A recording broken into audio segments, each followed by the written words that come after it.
Yeah, this was prompted. Khaoru and I were talking, after the Roe v. Wade sort of thing, and what would and wouldn't change, and I thought it'd be a nice roundtable. It was actually a very interesting subject. I thought about it a little bit, and I had thought about how it happened, how the beginnings happened, and I believe that it was as children are going off to college now more, and also younger guys, younger girls are moving away from their families to work. They're, traveling far enough away that they're actually kind of breaking away from their families. All those social connections and family connections kind of disappear. So there is no more someone watching over your shoulder to, so you kind of keep your value systems intact. In other words, when the kids go away, dad hasn't got their watchful eye on him anymore. So things like honesty, integrity, thriftiness, all this stuff kind of fades away because there's nobody actually monitoring you. And especially with younger children, it becomes a kind of a Lord of the Flies scenario. I think one of the biggest problems I think I've kind of had in general is there's a huge kind of lack of morality people have. And I know I get called like idealistic and all that a lot of the time, but I do feel like there's got to be some type of code of conduct that we have kind of as people that we just adhere to. That like we shouldn't need our dad to come and, threaten to beat us if we're not right. We should just act right because we know it's right. That's how my dad raised me. Like my dad doesn't have to, watch me all the time to make sure I do something that's good. He taught me how to be moral. He taught me how to respect people. And maybe I failed in some areas here or there, but for the most part, I've adhered to it. I think that the problem is, I would say one thing with parents I've noticed is a lot of parents, in my experience as a substitute teacher, kind of told kids to do what was right, but never really gave them the why to it. So they don't really understand it. And I remember one time I was having a conversation with this female student of mine. She was talking about how she broke up with her boyfriend. And the general conversation was actually about how she didn't really like him. And I kind of sensed it, like just kind of, their body language and her personality, and she made a comment where she kind of complained about like having to be nice all the time. And so I explained to her, there's the reason why you're generally nice is so it becomes a habit. So even if when you do meet like a good person you want to date, you're not faking being nice. You just are nice. If you make it a habit to be nice and do good things for people, when you're actually in a relationship with someone you want to be with, you don't have to put on a facade and pretend to be a good person. You just are that person. You just are nice. You just are considerate. And I think a lot of kids, they don't recognize the value in doing right. They get told to do what's right, but they don't get that there is a practicality beyond, here's just a moral lesson. Yeah, that's actually really true. And I don't think a lot of people think about that, where like you hear about these women that say, oh, when I meet the right guy, I'm going to cook for him, I'm going to do all this stuff. It's like, no, you practice this stuff all the time and it becomes you, rather than you condition yourself to be this different selfish person that doesn't actually exude any good moral character, but then you're going to save it for later. Just like I'm going to get on a diet one day. You never apply it now, and then but you don't have any practice later on. And then also, because it's not familiar to you, later on when you want to, you feel like you're wearing a mask. Yeah. Even if it's the right thing to do, it feels like a mask because it doesn't fit you, because it hasn't been on you ever. I think a lot of it depends on your personality type. The stronger personality types will maintain their own value system, their own set of rules per se. And, when you talk of values, you have like the social rules like honesty. We're all supposed to be honest, but really they're also personal rules. They're like honest to yourself and loyal to yourself. These things, it comes from inside you. And I think the stronger personality type people, don't have any problem maintaining their value systems. It's the general kind of population type people who want to fit in groups, and they'll go along with whatever the value system is of that group, like say a gang or something, and they tend to follow more. And I think that's why it has broken down so much, is the people when you get away from your families and everybody else that you're normally with, and you get in with other groups of people, you tend to take on whatever their value system is. But go back to what Baz. Go ahead. No, you go ahead, Khaoru. To go back to what BASSFZz says when it comes to morality, I think is directly linked to the environment and the opportunities that you have. You can't really be a moral person if you're never presented with the opportunities to be immoral. And it is entirely linked to the separation that the internet brings nowadays. You can always find yourself a group where no matter what choices you make, even if they are moral or immoral, they will be accepted. Well, I would say it's not even just like a group on the internet. I mean, society at large now, we're at a point where any kind of individual personal failing is not your fault. It's because the system's failed you. Like, I think by and large, if we're looking at the macro problem, it's a lack of individual accountability. Yeah, whether it's the greater societal issue or smaller groups that actually accept the choices that you make, it's still irrelevant because the end result is the same. And when it comes to what Human mentioned earlier, it's not necessarily about the constant training. It's you only get motivated when you find someone that you feel like you need to keep next to you because they're so above your level or they fit your criteria so much that you're going to play an act for the first year or two or the first couple of months to where you want to keep that individual next to you. And eventually the facade fails. And so you'll adapt to the value system of the person you admire.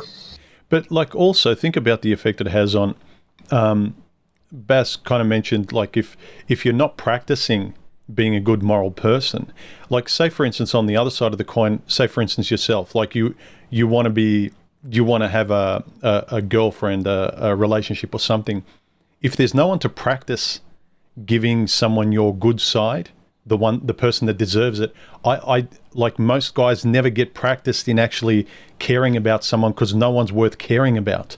So they're being sensible, but that muscle is never exercised. So the less moral character out there is, the less people practicing it, the less you're able to not just see it, but you can't practice it. Like you can't get good at it.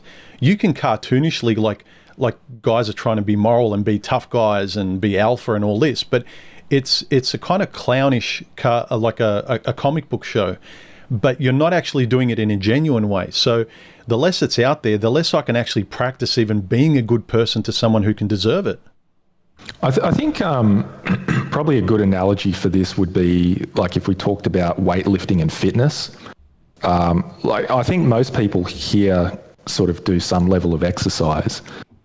When I first started going to the gym, I was like, I want to beef up and I want to look buff, but like that's actually I guess in a similar way that whole when I meet the right person, you're kind of thinking of that end goal. What I actually found after a couple of months is that you can't have that mentality and maintain like the routine required. Like you actually have to focus on the more immediate stuff of just like, I'm lifting my weights, I'm doing like 2.5 kilos heavier than I did last week. Next week I'm going to do 2.5 kilos heavier than what I'm doing now. And it's kind of like you just have to focus on the grind that you're in right now, and like looking good and being fit will come as a byproduct of that, but you can't sort of lift with the mindset that you're doing it because you want to be buff, if that makes sense. Yeah. It's kind of like it's across the board, because I think about it's the same thing with whatever sort of esoteric or spiritual stuff people talk about. It's like you've got to actually get excited by the boring, mundane stuff that you need to kind of look after in a rudimentary way, like pedestrian stuff. So like your health, you get up, you have regular sleeping hours, how you treat people, morals. Like it sounds very boring, but today the only stuff people notice is the skyrocket stuff, the stuff that's ultra exciting, the stuff that gets commercials, and it's similar with weight training, that their target is the extreme sort of gratification, or the extreme that everyone points at, like look at how huge that guy is, or look at that guy that gets all the chicks. They look at the 1%er, but where you're going to get the most out of it is to get really excited and really embrace that very banal, routine-based stuff. That's the long game that kind of makes your life healthier all round. Yeah, and that's kind of what I mean. Like when I think about it, when I exercise, the forefront of my mind now is not about like, oh, look at how healthy I'm going to be.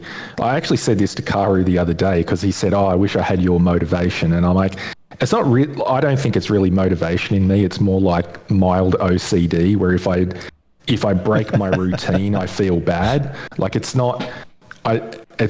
my motivation, quote unquote, is more sticking to my routine than any kind of like, long-term benefits being at the forefront of my brain. Yeah, it's almost like your motivation becomes keeping your routine. Mm. The problem that I see with the analogy is that the weights are never going to tell you, we need to talk.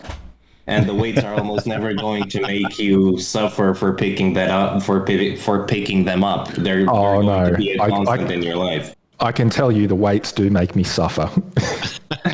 Yeah, but not in the same way. It's getting to the point, you know what I mean?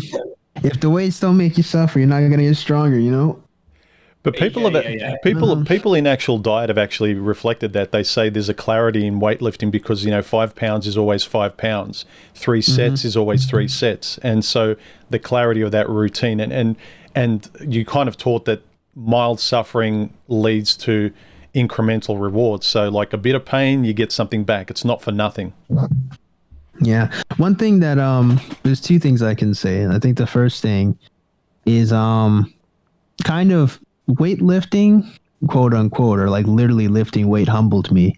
Because I remember I was doing some construction work for one of my mom's friends, and we had to take these tiles and put them on the roof, like the roofing tiles you've probably seen before. And there were 2 stacks. One was like a 75-pound stack. The other was a 100-pound stack. And there was literally nothing I could do to pick up the 100-pound stack. I just didn't have the strength. And it hit me pretty hard there because I recognized there's just some things in life you just aren't good enough for, right? There's some things you just have to work for and get the strength. And that was just one of them. Like, it didn't matter how handsome I was. It didn't matter how much money I had. It didn't matter how tall I was. That thing was not moving because I wasn't strong enough, and it kind of put things into perspective of just like, what are the real important things in life? And it's fun. It's silly, when you look at just this 100-pound tile rolled sheet that I had to lift. But I think one of the more important things is like as a society, we put a lot of focus on what I find are some really frivolous stuff. That's important to a certain extent, but I think a lot of people kind of overvalue it. Like when we look at the abortion topic as well, if we were to start there, I think a lot of women overvalue the quote choice of what they're discussing rather than like the greater implications of what's going on. I think in a video that I made, I included this one lady where she goes mask off and she says, yes, she's holding her baby in her hand. And she says, I could have killed you, but I let you live. And it's actually kind of ghoulish if you really I was looking at that video. I'm like, that's kind of ghoulish, where this woman is just like, I could have killed you to her own baby. Now, of course, doesn't recognize it, but I'm like, how do you get so what she's prioritizing is the pride and just the power of being able to have the quote choice, but not really thinking, at least I don't think she is, critically about what she just said, that she could have killed her own child. Yeah, there should be some gravitas to that. I think if I remember the video correctly, she literally says, I let you live. Yeah. Like that's... She said something like that, yeah. If not that, she absolutely says something similar to that. What struck me about that video is that isn't even the worst case scenario. We can talk about abortion as much as we want, and even supposing that we can force people not to have abortions anymore, why are we considering that an abortion is the worst case scenario? You can fuck up your baby in so many other ways as a mother, from taking drugs, purposefully falling down the stairs, or doing a bunch of other stuff that will make the child have a way more miserable life, arguably, than if it were to be aborted. And that's kind of the place where I'm a bit on the fence. There was actually Go ahead. Was it Tildeer actually did a video quite a while ago where he was looking at the science behind fetal alcohol syndrome, and basically like a slew of articles had come out basically saying that it was sexist to tell women that they weren't allowed to drink during pregnancy. Ooh, wow.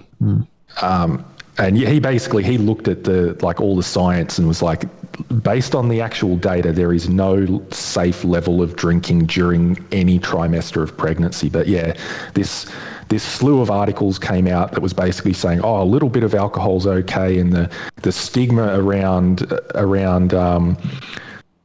drinking during pregnancy excludes women from the social sphere.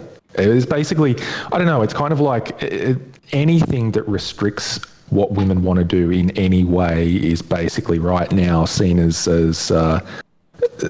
socially toxic, I guess. Yeah, logic, women most affected.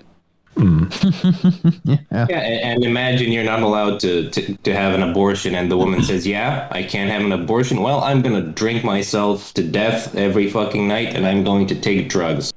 Women love the exceptions. I think you can't really unhardwire that from them, because kind of guys, we can't live by exceptions. If we're not logical and we don't look at probability, we're homeless and then we're dead. We've got no ace up our sleeves. Whereas a woman can always, just kind of bat her eyelashes and find a man if she really wants to.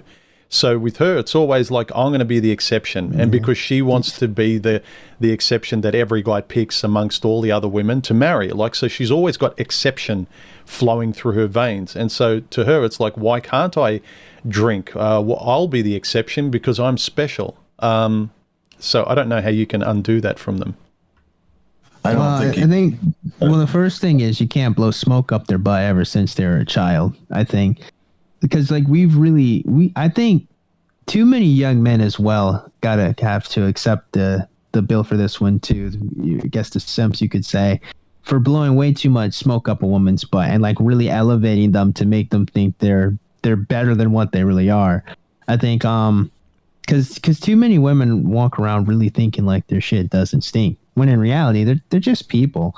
There's what was I thinking about? There's this one clip, I don't know if you guys saw, where now there's these dating shows on the internet, right? Where someone will host a show and a lady will sit there and a couple of dudes will come and she just has to basically speed date them through, right? And I remember this girl, she meets this, you probably have seen this nuclear physicist clip where the dude comes in, he's a nuclear physicist, he's about to ship off, go to the Navy, and he's talking about his life, and the girl's like, okay, well, bye, see you later. Just curves him.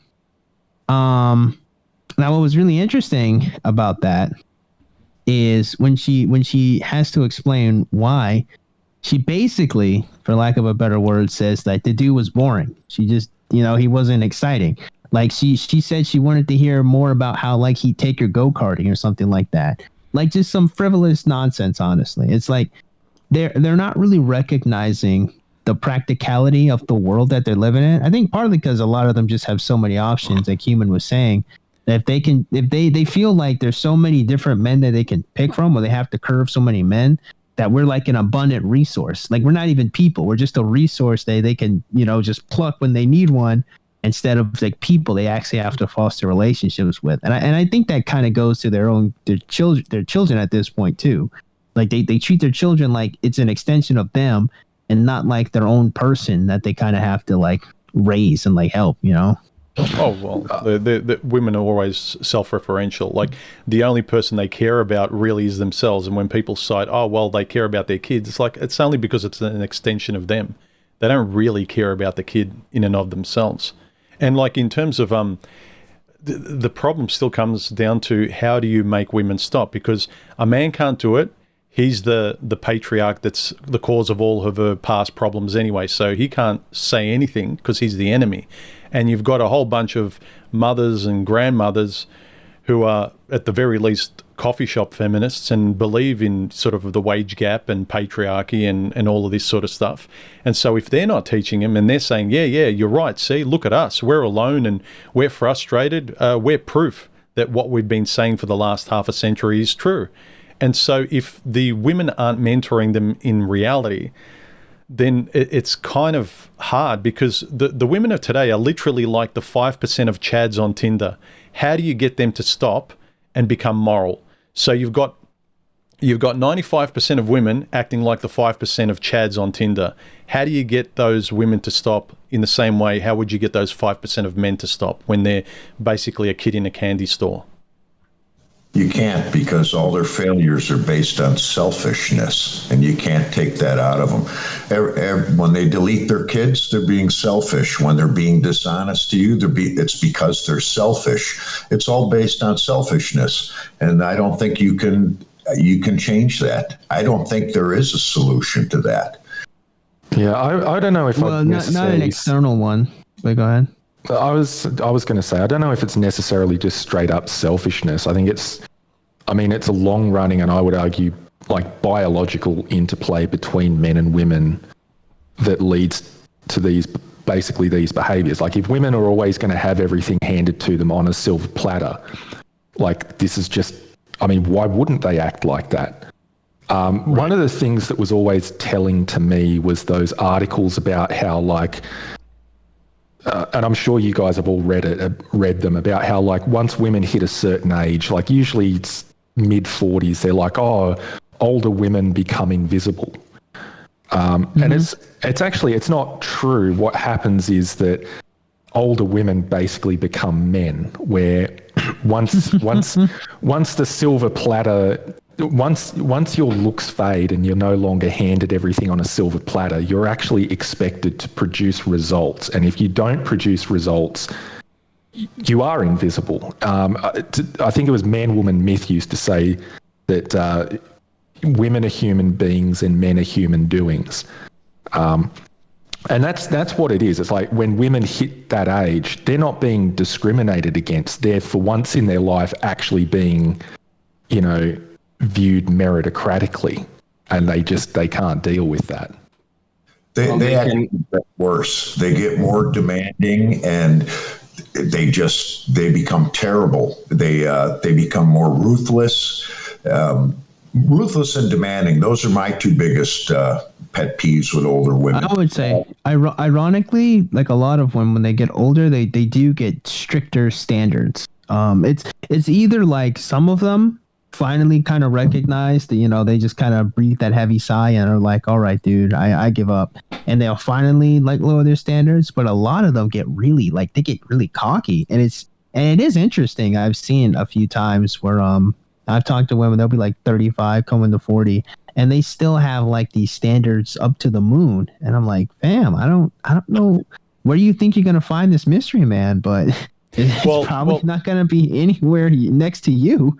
Well, I've actually pondered that same thing I've mentioned it in a few videos of my own, but it takes kind of a level of empathy, which women don't have, putting yourself in their shoes. And they literally, like when I start talking to them and you come across these women that have these really high standards, and you start trying to say logically, you're at this age, this is where you are on the scale, and you should really be looking for partners or men to match you on this scale. No, but they want a 10 out of 10 still.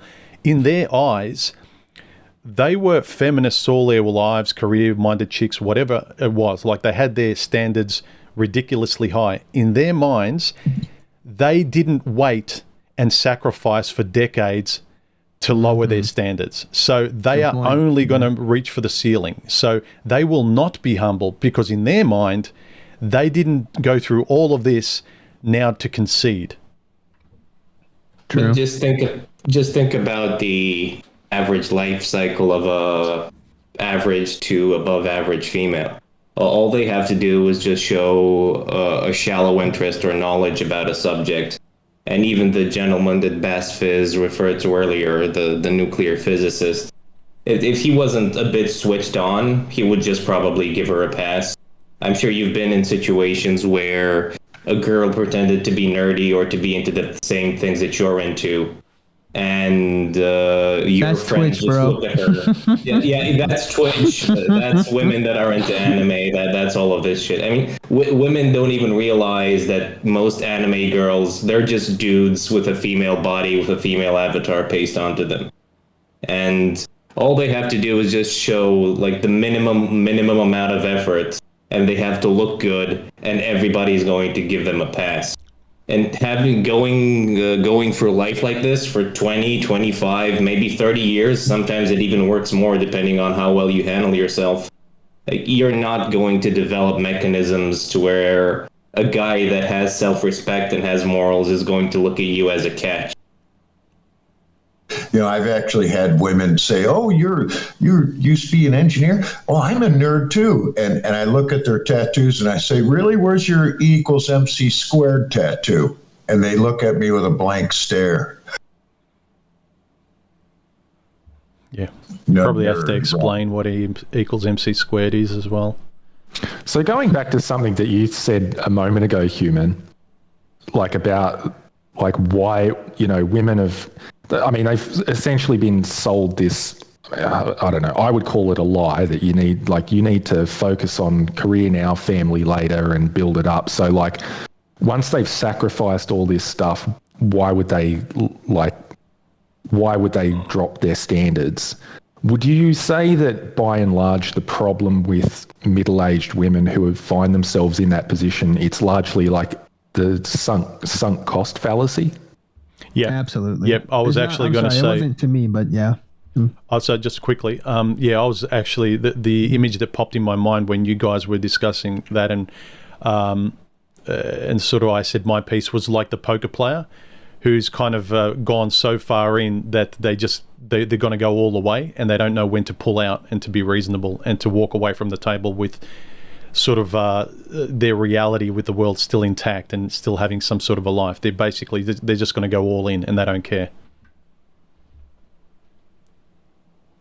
To go back to the way that Baz opened the conversation, I personally, I think one of the major problems we have that we're still not confronting, both men and women, is we don't have a common rule book anymore.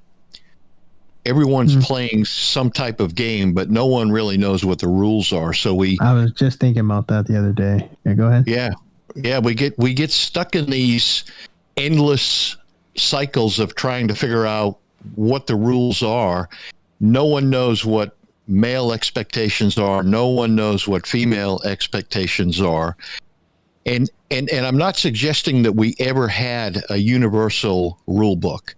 I think the rules were kind of determined based on the culture you came from, your religious background, your socio-economic place in society.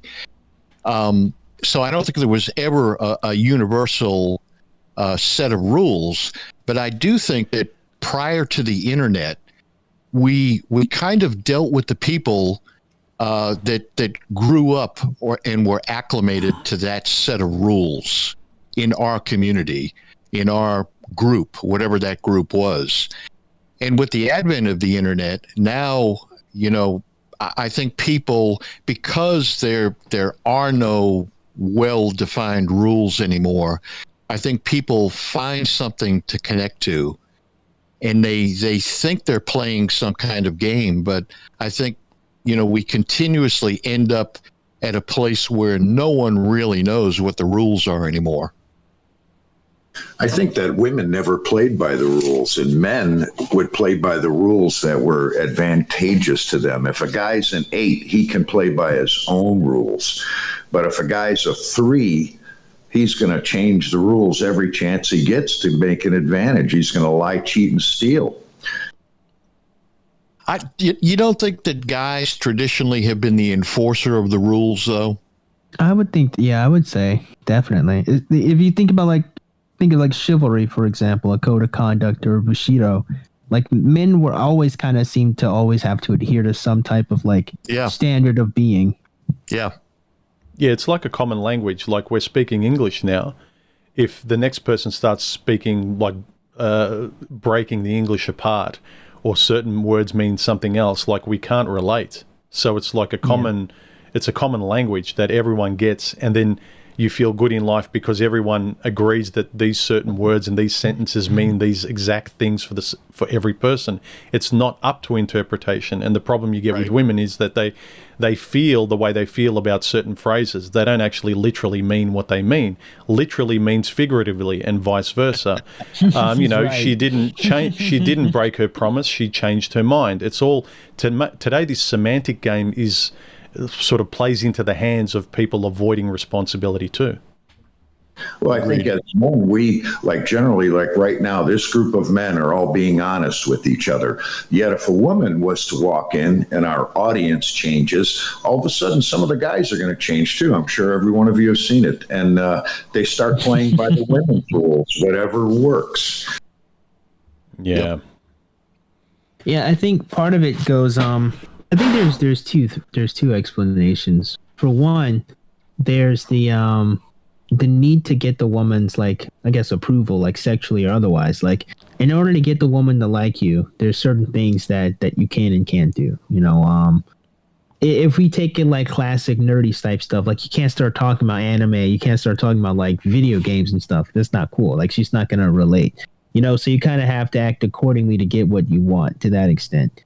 But I also think, and this is to the more sensitive nature of women, which I think is really poor on their part, is they're really like, I think it was Human or Colttaine was saying that they're really emotional and they feed any type of information through their emotions first, like how they feel first, and not like the actual subject or the actual like thing we're discussing. So whatever it is, like if I'm like, again, like just talking about abortion again, if I say you shouldn't kill your child in your womb, they feed that through the way they feel.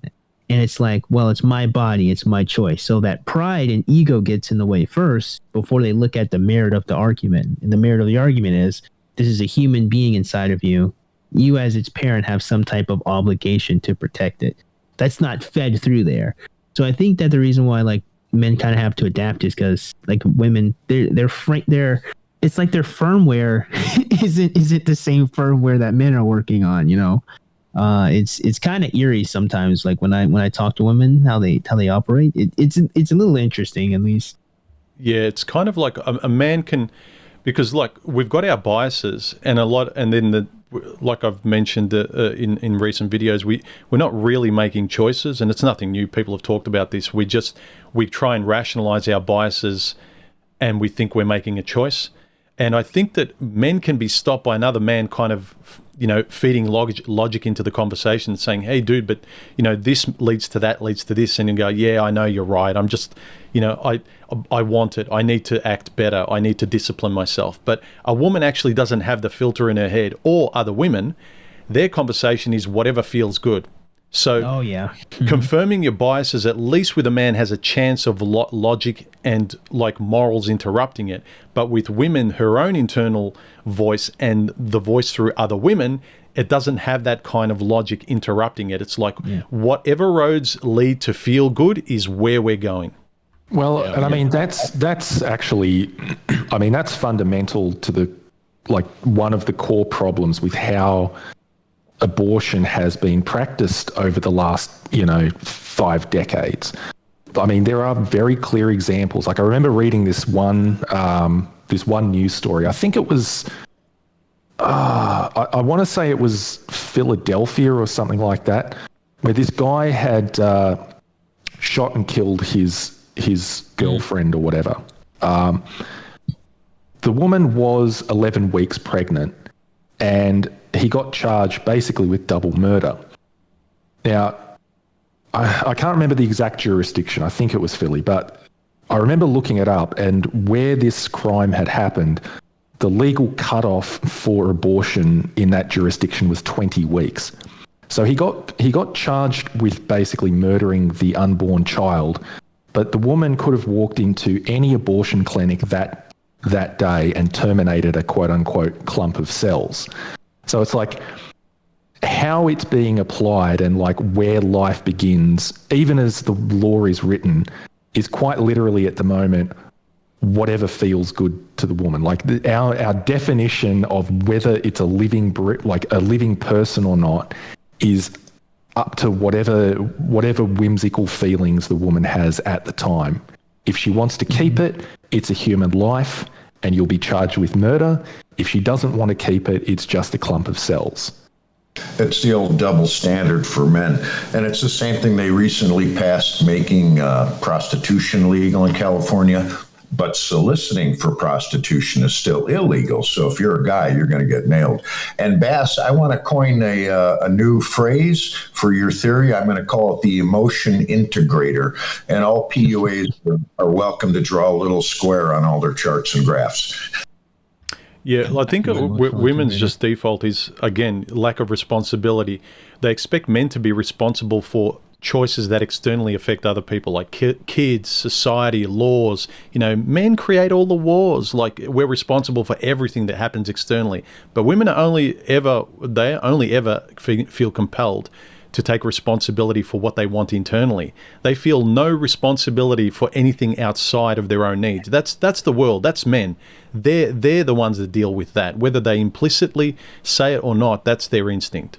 My problem isn't necessarily and why I brought this up isn't necessarily with women themselves and what they think and their selfishness or however you want to describe it. Is more the fact that society at large has adopted this position that our laws of ethics and morality literally change depending on how this person is feeling at the time.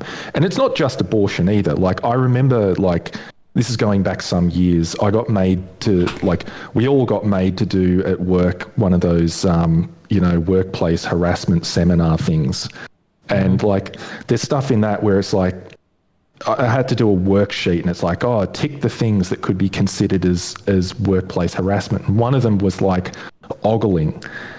And it's so if you look at somebody and they feel that you've looked at them the wrong way, you've sexually harassed them. And it's this, if you want to come up with workplace sexual harassment laws, that's fine, but it needs to be something that is clearly written and can be objectively pointed to and consistently applied. It can't be you can't be prosecuting people or firing people based on the arbitrary feelings of what a particular person has at a particular time. Yeah, and it's the reason why there's so many things, say, in the manosphere where guys are just opting out because there are no clear boundaries.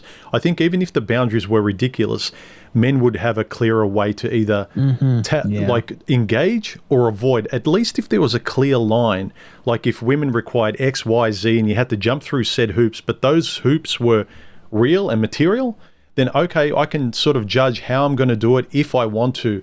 But if it's all, I don't know how you do it, buddy, and it's all dependent on how she feels afterwards the next day, it's how am I supposed to forge any future with this person, let alone women whose prerogative is to change their mind? And they go, where are all these men that don't want to commit? It's if everything's a gas and nothing's a solid, why are you surprised when you don't take men's perspective and responsibility for sort of leading these things, asking the woman out, planning for a future, being brave enough to take that first step? There's bravery, but there's also idiocy. No idiot, no brave, intelligent man with self-esteem is going to make a reckless choice like jumping out of a plane without a parachute. And this failure to see it from a man's point of view, who, by the way, you've actually foisted all responsibility for the relationship, for society, for everything with. I mean, I'm tired of hearing all these women on the news. Whenever there's some sort of major thing happening, they just throw a microphone in front of some soccer mum, and the first words are, the government needs to, blah, blah, blah. It's always the man needs to, blah, blah, blah. That's all they do. It's never, we're going to fix this or we're going to do this. Yeah. I hate the lack of how she feels. I think this leads us back to the original conversation about values, actually, because aren't values really boundaries? And there's the lack of values is lack of boundaries anymore. And it's lack of boundaries across the entire social spectrum on how to act, how to maintain yourself, how to treat other people. These are all missing boundaries that we used to have. Yep. But the question then changes to, do women need to truly be responsible then? Oh, absolutely. These days they do. I think this time is a teething process where whether women want it or not, whatever they've been used to up until now, they have to, because they're now out in the world, and this is a frustrating teething process for them, and that, you know, that worn out thing of the toothpaste is out of the tube. It's not going back. So women need to adapt to this. There's no going back to traditional days. Yeah, but the thing is, if you have a safety net after safety net that will catch you over and over and over again, what incentive do you have as a woman to think logically, critically, and to be moral? Especially if you find people that will accept you with all of the mistakes and the bad decisions that you made. Whether it's debt, whether it's a child, whether it's anything else, you will find a guy out there that's willing to accept that. It's no longer that your mistakes are the exception. It's just the status quo, and you can just keep trudging along. I would say two things to that. I think the first thing is, unfortunately, that's a battle any person has to make for themselves, right? There's not much we can do on that front of someone coming to Jesus, so as a turn of phrase, and like, okay, I did something wrong, I need to change. But I think what we could do as men is definitely start holding women's feet to the fire, and like I think convincing more young men that we got to put our foot down and say we can't have these immature people running around with all this power. Like, we have to start saying, look, no, I'm not engaging with you. These conditions are crappy. You're an awful life partner. I'm not engaging. And I think with more young men call these women out and just were like, no, like, this is legitimately like evil in some respects. Again, like telling your child as you hold them, I could have killed you, is evil. There needs to be more of that, because I think there's too many young men that are just like pussyfooting around women because they want to fuck them. Like, I think there's just too much of that. We have to, you can want to have sex with women, but be righteous too. And I think a lot of people are like, oh, well, I want to fuck them, so I have to say what I need to say. It's like, no, be righteous and say, this is cruel, you shouldn't be like this, and like actually try to foster relationships with the good people. But if you meet like a terrible woman, you got to tell it to her face, like, that is awful, like, you can't be like this. And they'll probably, nip and nap and cry, but then you let them go, and who knows, maybe they'll change, maybe they won't. But I think what men can do is start telling, we just got to call them the fuck out at this point. I agree. I agree with what you're saying. I agree with what you're saying, Bass. But I'm sort of trying to put myself in like a 20-something-year-old guy where all of his mates are dude bros, who sort of are into the whole hookup culture and all of this sort of stuff. And he's the outlier that's going to be brave enough to stand up to his friends and risk not having any friends and saying, "Oh, I'm not going to date her. I'm not going to sleep with her, bro." And he doesn't just need to be righteous against women. He needs to be righteous against his circle of friends, and then almost end up alone. So it's kind of challenging for guys today. Yeah, I think I might be special. Maybe I'm special. I don't know, but I've always had a really good net of like guy friends, right? So I've always been that guy. I've always been able to say my piece, and I've been friends with fuckboys, right? Like. And that's kind of what's interesting to me, because like even the fuckboy friends that I've had around me, like even they weren't like cruel to women because they could be, as much as they were just kind of like stupid. So like they were legitimately like, they just were absent-minded about what they were doing. Like, it was like, oh, I have all these pussy options, so I'll just take it. I think most dudes I meet, there are gonna be some shitty ones, because I've definitely met some shitty guys, but a lot of guys I meet, they're moving along to get along, but they're not just going to drop you because you're square. I think women in my experience are a lot more cutthroat than the young men that I've met. Yeah, So it seems like might just guys be me, though.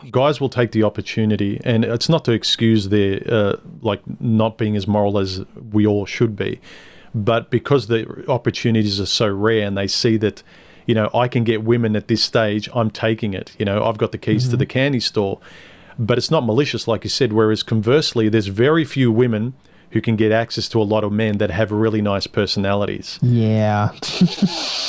Unfortunately, no, I've noticed that too. So yeah, I'm curious. Oh, go ahead. No, go ahead. Well, I was gonna say that I think that male friendships, in my experience, are a lot tighter than female like relationships. I think just in general, because I've seen girls like break up and not be friends anymore for like over dudes. Sometimes that's a whole cliche. But even just like some stupid shit they could have just sat down and talked about, I've noticed. I think there's actually someone here mentioned Man Woman Myth. There's a video he did where one of the counselors was talking about, like, boys, if you sit the boys down, you can get them to talk, shake hands, and that'll be that. Girls, on the other hand, it's really difficult for conflict resolution because of like the way they fight. It's like damaging reputations and like betrayal and stuff like that. So they can't really just sit down and just say bygones be bygones and let it go a lot of the time. Well, here's the thing I was thinking of as well off the back of that is that we all kind of know the kind of the way women get conditioned with their girlfriends in high school, the backstabbing, the mind games. They twist reality. Reality doesn't mean anything as long as they can get out of situations or make someone pay in a situation. It's kind of all stems from survival mode. So there's no honor.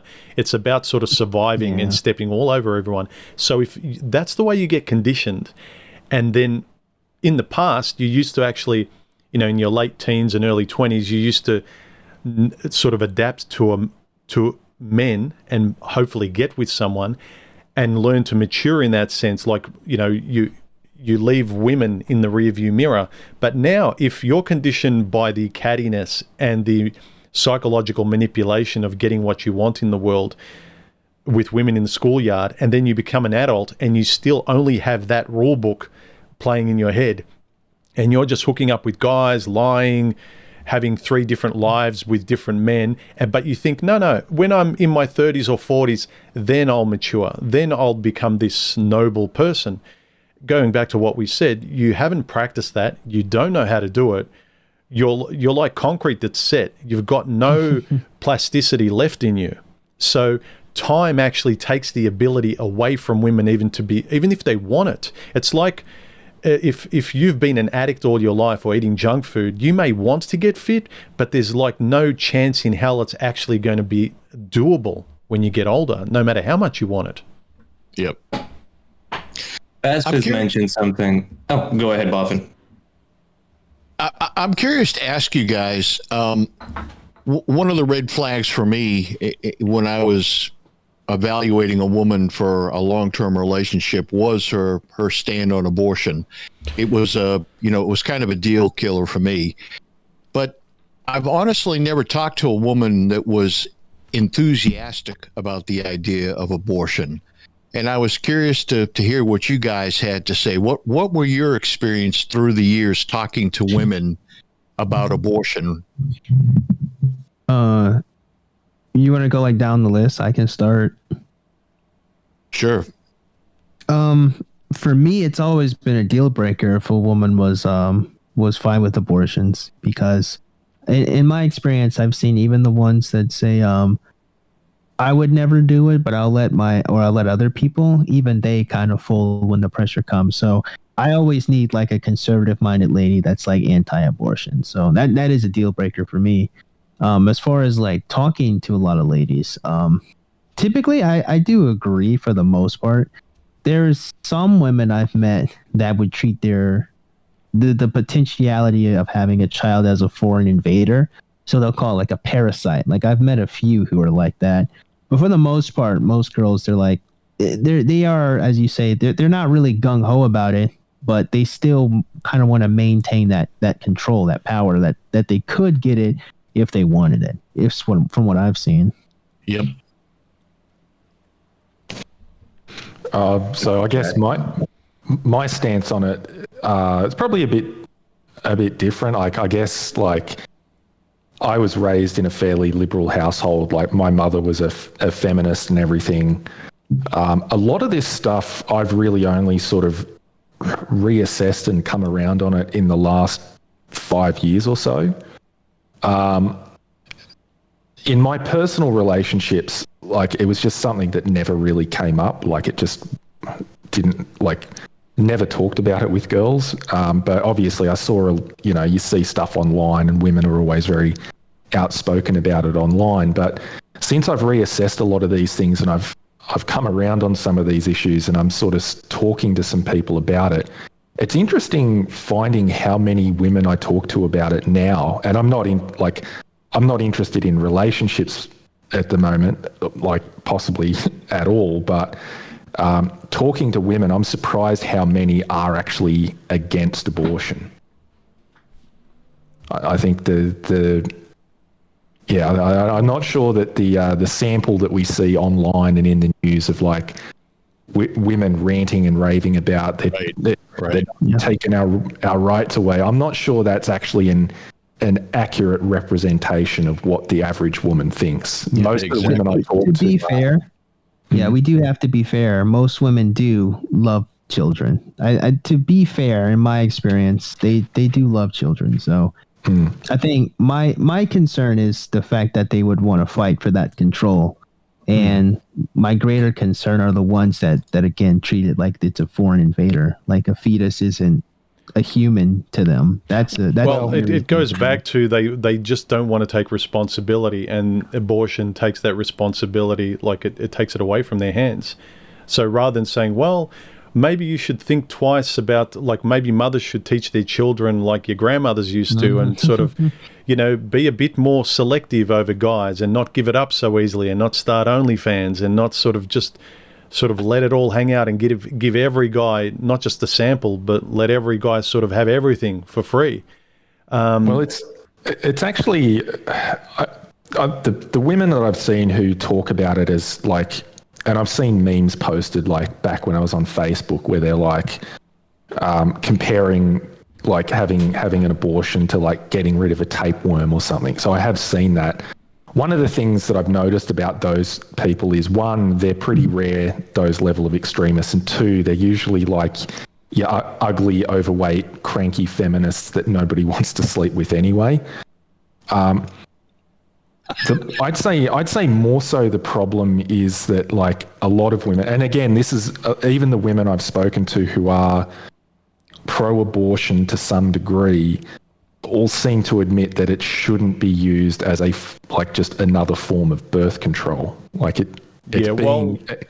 I think the general consensus where people can kind of agree, generally in the middle, is if it's all agreed that it was more designed for extreme cases like rape or incest and things like that. But now it's, like you've said, it's just become just another form of birth control, and they're more than they can blasé just keep it as it's just like contraception, it's just like a condom. It's like, no, it's not. And the reason like that a lot of guys, even if they would on paper agree, because no one's supposed to get women mad, it says a lot about your character. It's the same way that if a guy kind of like, I was in war and I killed a lot of people, that would, like, that kind of character, what it says about you would make you take a step back and really assess, it might be a fine person, but what it means, what it can spill over to in terms of their morality, their ethics, their choices, where they're cold and where they have a heart, that's where this kind of plays in. And it's the same where most guys, when they judge women on abortion, there might be sort of like a leeway here and there, but it does really speak to their character, how much of abortion they think is just birth control, or how much of abortion they think might just be for extreme cases. Yeah. Yep. I saw a video clip the other day where it was one of those like CNN anchors or something going off her head, because she's like, you're not actually implying that women like are just using it as a contraceptive, are you? And it's like, they very obviously are. Like if you look at the statistics, like someone posted an image I saw that meme channel the other day, a woman wearing a shirt that said, "I've had 21 abortions." Now, if you actually run the numbers on that, right, if you average that out, that's a pregnancy every year from age 16 to age 37. Now, the pill, actually not even the pill, one of the most ineffective, commonly used contraceptives is condoms, and they have a failure rate of 15% per annum. So if you're having 21 abortions, clearly you're not using even the most ineffective contraceptive available. And it's the same with the national statistics. If 20% of births are ending in abortion, that's higher than the failure rate of condoms. Clearly, people are using it as just a contraceptive. I think it was on BASSFZz server, someone put a post in terms of the percentage of reasons given for divorce. I can't remember what it was, but it was something like, there was down near the bottom, the reasons that were in single digits were rape, incest, things like that. Yeah. But the top 95% or 92% was just that oh no, it was a mistake. I don't want the kid. Yeah, I can tell you that's the case consistently. Consistently, incest and rape on every statistic on abortion is very low. Less than 1%. Incest and rape is about, I think it was about, the statistics actually come out of Florida. Florida is one of the only jurisdictions that actually kept solid statistics on it. I believe rape and incest accounted for, I was less than 0.5%, 0.3% of abortions. And then incrementally from there, you had risk to the mother's health, which was about, 1.5%, and there was 1.5% that were terminated due to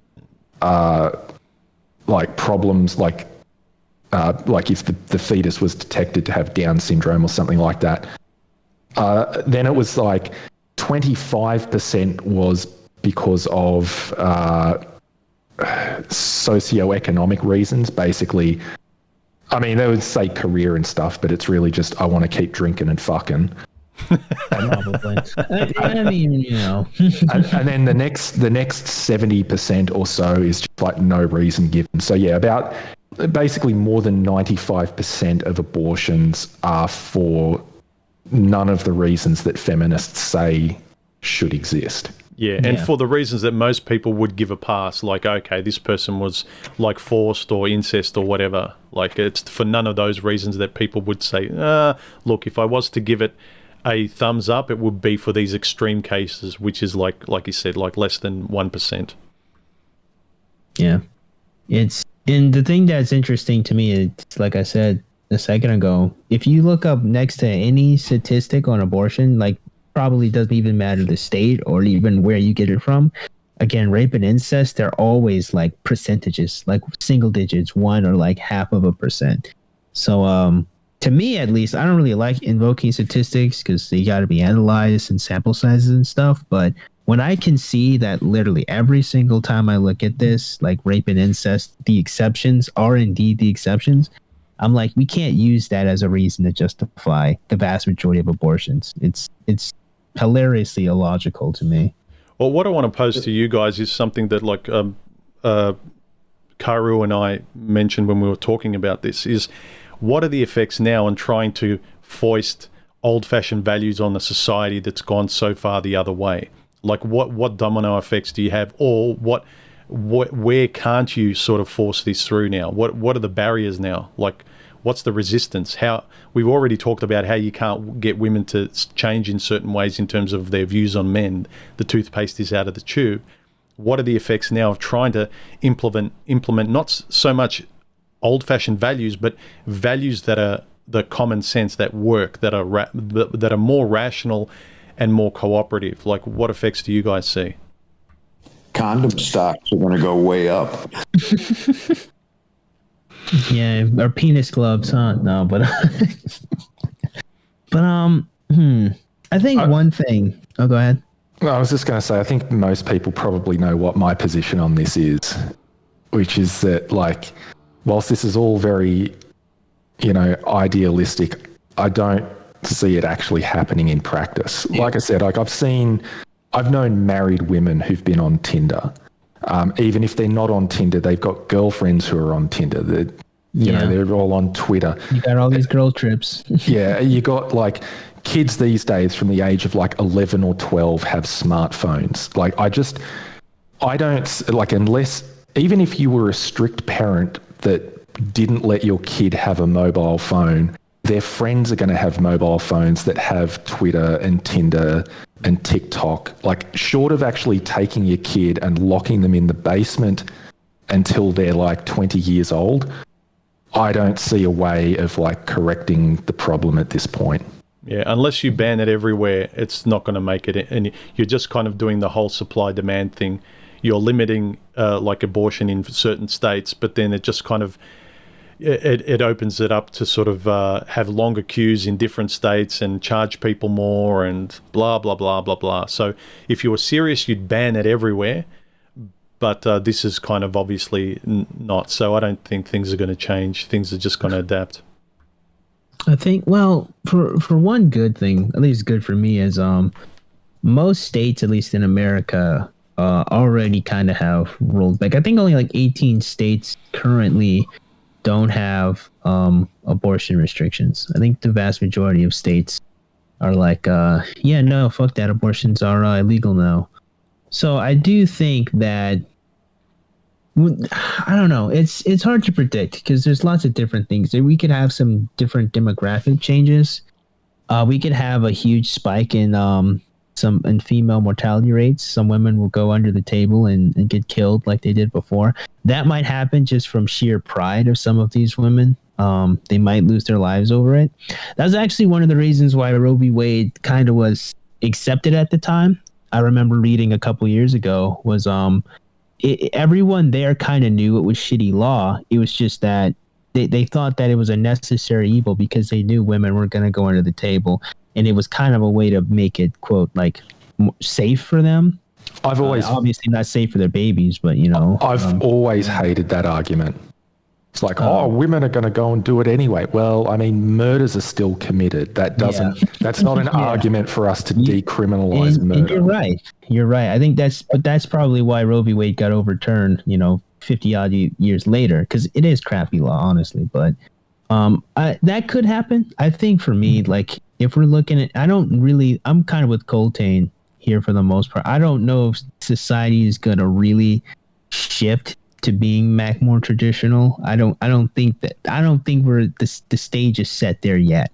I think a lot of people are going to rage against the machine at first. There's still going to be a lot of raging against the machine, but I think that probably what would happen is eventually, I think this might be, society kind of getting sick of women. I think Dave Chappelle kind of said something similar in an old, it wasn't even old, but like a couple of years ago, where he's like, you guys are kind of pushing a little too hard because now there's a swing back. And I think that we might start seeing some more shifts incrementally, but I don't think the pendulum swung yet. I think that maybe we just need to see the snowball starting up. Yeah, it's almost like women have become a product that's not even likable anymore. Like you can push it so far that they're tough and bossy and all this kind of stuff, but at the end of the day, if men still have to want them and ask them out and sort of welcome them into their companies and, provide affirmative action and sort of like, embrace them, like they're not embraceable anymore and they're getting worse and worse. Mm-hmm. So maybe it's a way of kind of making women more likable by limiting them in certain ways or telling them to shut up in certain ways. Yeah, I think the sex appeal of ladies can really go so far. Because I think you're right. I think that I was thinking about this the other day too. There was you guys probably never heard of him, but I'll look up like different dating coaches sometimes to see what they say. This guy Casey Zander, he said that the shit test that women give never stop. And I just paused the video and I said, then what the fuck am I fighting for? If every day, if I can be the man, I can go the distance, and I still have to deal with this. Like, what is appealing about this lady? Like, what is it appealing about this woman? And none of the dating coaches, honestly, save for the fact that they're hot, make women like appealing people to have in your life. They really make them seem like a burden. And this has been one of my and I'm sure you've heard me talk about this. I mean, this is one of my long-standing complaints about Rollo Tomasi, is his stuff about marriage game. The idea that even once you're married, you have to continually game your wife. And whilst I agree with him that that's probably true, like, he never stops to ask the question, is this a good situation to be in? Like, if it was if you were to make the comparison to a male friend, if I had to constantly game my male friends to keep them interested in me to hang out, they're probably not the types of people I'd want to be hanging out with in the first place. But when it comes to women, we just accept that this is the way it's got to be. Oh man, that's the whole underlying sort of theme of my channel. I just intuitively knew that I can have good relationships with human beings across the board in my life, familial, like, friends and whatever, even at the shopping center. Like, someone can sort of cordially treat me with respect and civility, but somehow a woman's some alien from Mars that I've got to put on this certain suit and walk and quack like a duck, and yet she's supposed to be the most intimate person that I trust, and she's around me more than everyone else, but she's not a human being. She's this special god that no one can understand, not even her, and she needs to tell you and direct the relationship, but she doesn't fucking know what's going on. And I intuitively knew it didn't make sense. And the more I talked to sane older people who are in good relationships, they said, yeah, it's fucking bullshit. Like, relationships don't require this much cognitive effort and excusing all of this immoral behavior. It's bullshit. And it's because so many people just form relationships with bodies, and that's it. And they're just trying to sort of tolerate it and keep it going, keep it chained to the post so it doesn't leave, and try and work out all the little details that they can feel smart about, and knowing female and male nature. And at the end of the day, it doesn't mean shit because it's not rational. Like, you don't have to do it anywhere else, and you can tell the kind of human beings that you value, but this person you barely like, but you're supposed to say you love. I think the amount of screaming after the Roe v. Wade decision shows one thing, and that's women won't change till you absolutely shove it right down their throat. Yep. I want to address something that BASSFZz said a while back. He gave the example of women competing over men. And there's an interesting book by Laura Lane. It's titled "Why Are You Alone?" And it goes into detail about some of the choices that women make and how they think. And there's a specific chapter regarding the example that you brought up, BASSFZz, where if you have two women going out, they like to claim the guys that they're going to talk to. You're going to have them see a male that they're attracted to. One of them says, "That's my guy." And it's apparently socially acceptable, even if the two don't get along, to never hit on the guy, even though the second girl might be a better fit, because you're viewed as an enemy, and then they stop talking to each other. And the book is just is filled with examples like this of the way women act when it comes to dating and what they dream of actually having. Now, to take it back a bit to Roe v. Wade, and the example that Colttaine gave of the woman with I've had 21 abortions. Well, that's a pretty tame example, because I remember a couple of years back, there was this article written. I couldn't dig it up. I tried to look at it. I think Google has buried it. There was this woman that had all of her abortions collected inside her house in jars, and there was an article writing about it, and she was showing off all of them. And I will use BASSFZZ's favorite word. I mean, this was definitely a lady. And it's just disgusting, and it gets under your skin when you see something like that. It is a nuanced topic, and I do think there are situations where abortions should be allowed, but these are the exceptions, not the rule. And when it comes to what's going on right now, I completely agree with Colttaine. It's not going to change anything. It's a nice headline to listen to. And saying, "Oh, we banished abortions, or we made them unavailable." Yeah, that's a lie. And even if you were to try to make something like this happen, this is not the way to go about it. Every time you want to ban something, you don't ban it outright through the law. You just make it extremely hard to get it. You need to operate with the impression of, "Oh no, you can still get an abortion. but it's highly restricted, it's highly expensive, and you need to go through all of these loopholes. That's the only way when you can say that we've quote unquote banned abortion. Just make it so hard to get that it's practically unfeasible to even walk through the door into one of these clinics. Yeah, the juice isn't worth the squeeze. Exactly. No, I see that point. I think one of the most interesting things about how this is going to be applied is whether or not states like Texas or whoever try to prosecute people that have abortions out of state. I saw something like that pop up the other day. Yeah, well, I saw, I was watching, I think, Tim Pool the other day. They had a big discussion on it, and they were like, oh, no, it could never happen. If it happens in a different jurisdiction, you know. But we already, like, at least here in Australia, we do already have laws like this. Like, they will prosecute sexual tourism. If you go over to, like, Southeast Asia and abuse kids and then come back to Australia, if the Australian government, like the AFP or whoever, can prove that you did it, they will prosecute you for abusing children in a different jurisdiction. So in Australia, at least, there is precedent for it. I would assume that in America, they probably have something similar. Like if you got like people specifically going off to like third world countries to sexually abuse kids, I'm assuming that that's something that they probably would want to try and prosecute, even if it's happened in a different jurisdiction.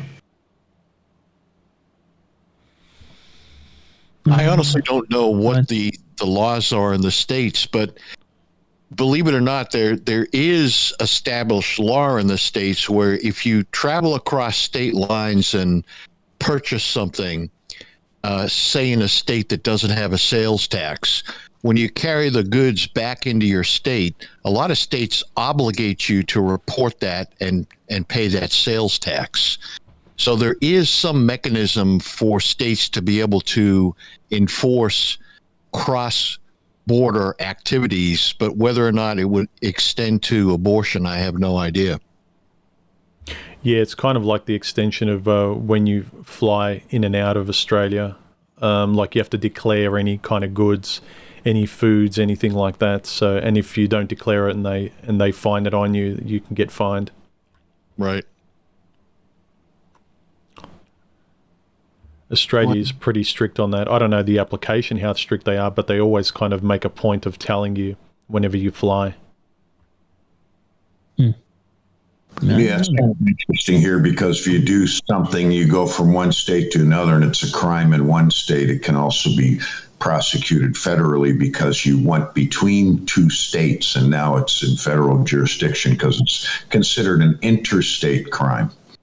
Well, I guess the issue is, though, like part of the problem that's happening at the moment is the fact that the federal government are basically, they're pro Roe v. Wade, and they've basically said they're not going to prosecute, like they're trying to make it exempt for like abortions that happen on military bases from being prosecuted. So if you, like a military base in Texas, their doctor performs an abortion, they want that doctor exempt from Texas law because they would claim that they're not going to prosecute it and the military base is technically federal land. Yeah, I'm sure they're starting to look at exceptions and loopholes with this. For me, going back to something we were talking about before, like I think a lot of men wouldn't have a problem with kind of women's morals on this if they were honest about it. And I know most of them aren't and are incapable, that they always look for excuses to justify them being able to wiggle out of, you know, placing themselves in the corner that they should be responsible for and they can't get out of. But I think that's sort of at the heart of this, where they're very firm morally on something, but then when it has to do with them, I noticed that with women that they're fine with like you said, just killing something that to them is like a parasite or like a, you know, to them it's like a cancer or something. I don't know. They really sort of derogatory sort of they'll put it down, but then at the same time they want to be treated like the babies that they find easy to kill. Like they want men to treat them like with velvet gloves and never do anything to them. You can't even speak down to a woman and like hurt her feelings, but they can actually do more than just hurt, a baby. So it's sort of, and I remember with an ex, it came to sort of light how differently women think and how much their survival response is just about what they feel and how they can be safe. Where I remember we were sort of talking about, this was when everything was good between us, and I remember I was sort of talking about how men would die for their women and their family. That's where our pride resides. And she said to me, I would kill any woman that threatened you. So I was talking about sacrificing for a woman and society and children, and she was talking about killing someone else. So I kind of recognize then women will destroy and kill anything to make themselves feel safe, but they actually won't. Their morals don't reside in the same place as we do. So that's why they're going to defend the right for themselves, that their lives are good. They don't care about sacrifice. Yeah, there's a huge lack of honor in young ladies, I would say. Well, it used to be, didn't it used to be that wasn't it always that the guy had to defend a woman's honor because she basically had very little? That might be why he had to. I don't know if that's what they said, but that's probably why. Well, every woman sat back and none of them said, like, I'll defend my own honor. Like, no, yeah, he can defend my honor better than what I can. And what is honor anyway? Yeah, I think there's been the adjustment of younger guys and how they treat women, because they're starting to understand how truly immoral most women are, and they're actually treating women in general with the proper level of disgust that they have for them, so they don't treat them well. And I think you'll see that rise, and that may be one of the things that actually changes the tide, is start treating them how they deserve to be treated. Well, a lot of moral code has to be based on how you really feel about it. So you can't say to a guy, respect all women, like they do today. Like, a woman can't do any wrong. Respect for women is paramount. There's never any reason to hit a woman, blah, blah, blah. Like, it's basically, you need to raise them on the pedestal no matter what. You don't need to know their character. You don't need to know anything. But, like, in reality, I need to know a bit about the person. I need to respect something. You can't just say respect, because respect is very linked to trust. Like, the first thing you're going to do if you're told to respect someone is to say, well, why don't you trust them if you respect them? If you love women, why don't you trust them? So it's just opening the door and allowing anyone to sort of exploit you and use you and make your life into a train wreck. So they're not sort of saying, be discerning in who you trust. Have values by which you can see if you can trust this person. No. You need to trust every woman like you're in love with them straight away.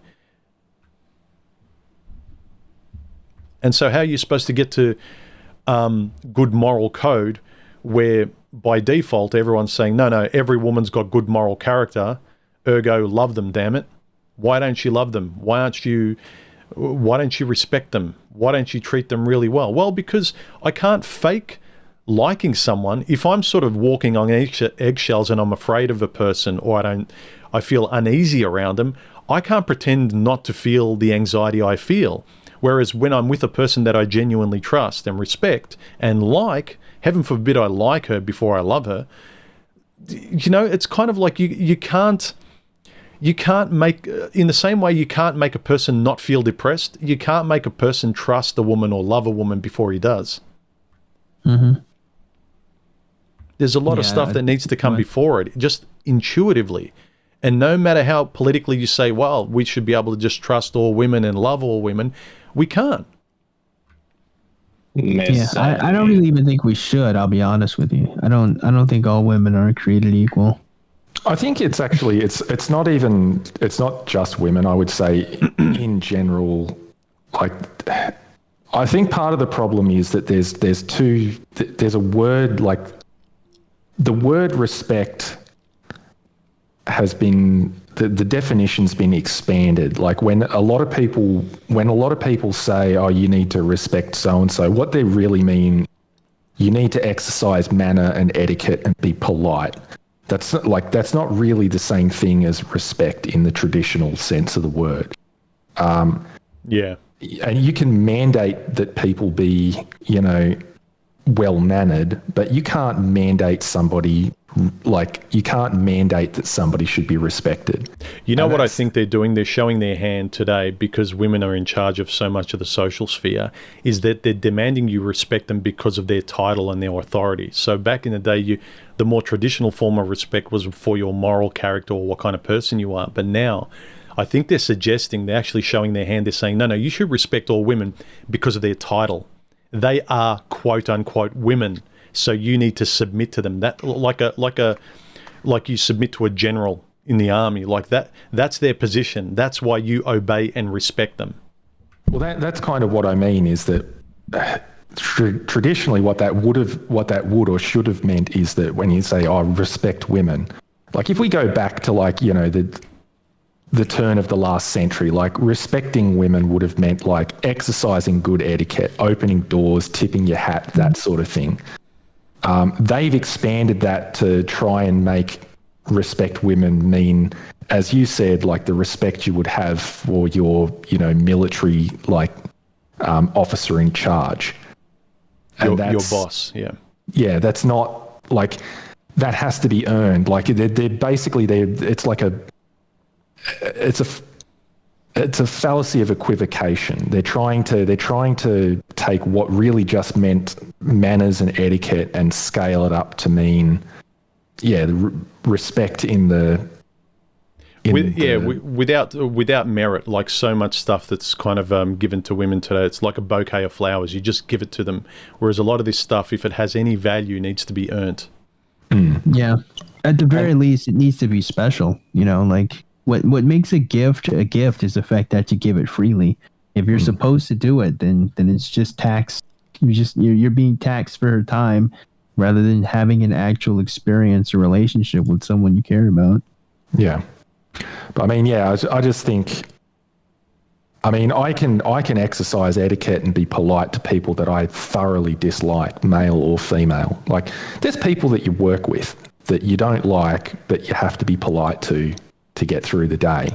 Mm-hmm. But yeah, we're sort of in a position now where it's like I said, those things have been conflated. And even if you're polite to women, but you don't quote unquote respect their beliefs or anything, you're a toxic misogynist.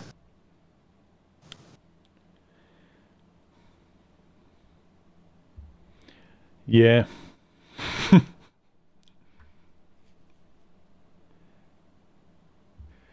I was going to say something and I forgot.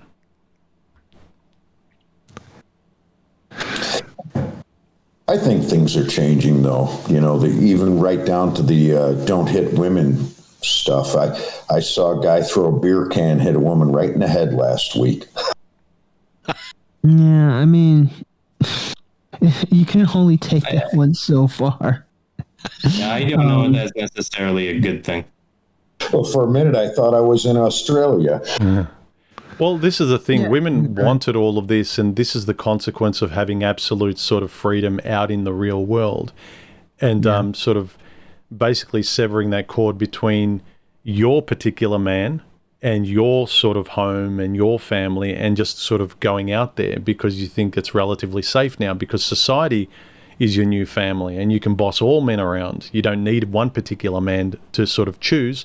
You don't have to have any moral character, and everyone can just tolerate you as a pseudo husband or a pseudo family. But you quickly realize out in the world you're just alone. Mm-hmm. Yeah. I think I don't think it's good to be at this point, really, to where we just square up with women and we just punch them. And the reason why is simple. I don't really think any individual that is significantly weaker than you, male or female, should probably be attacked. I remember when I was like 15, there's this kid.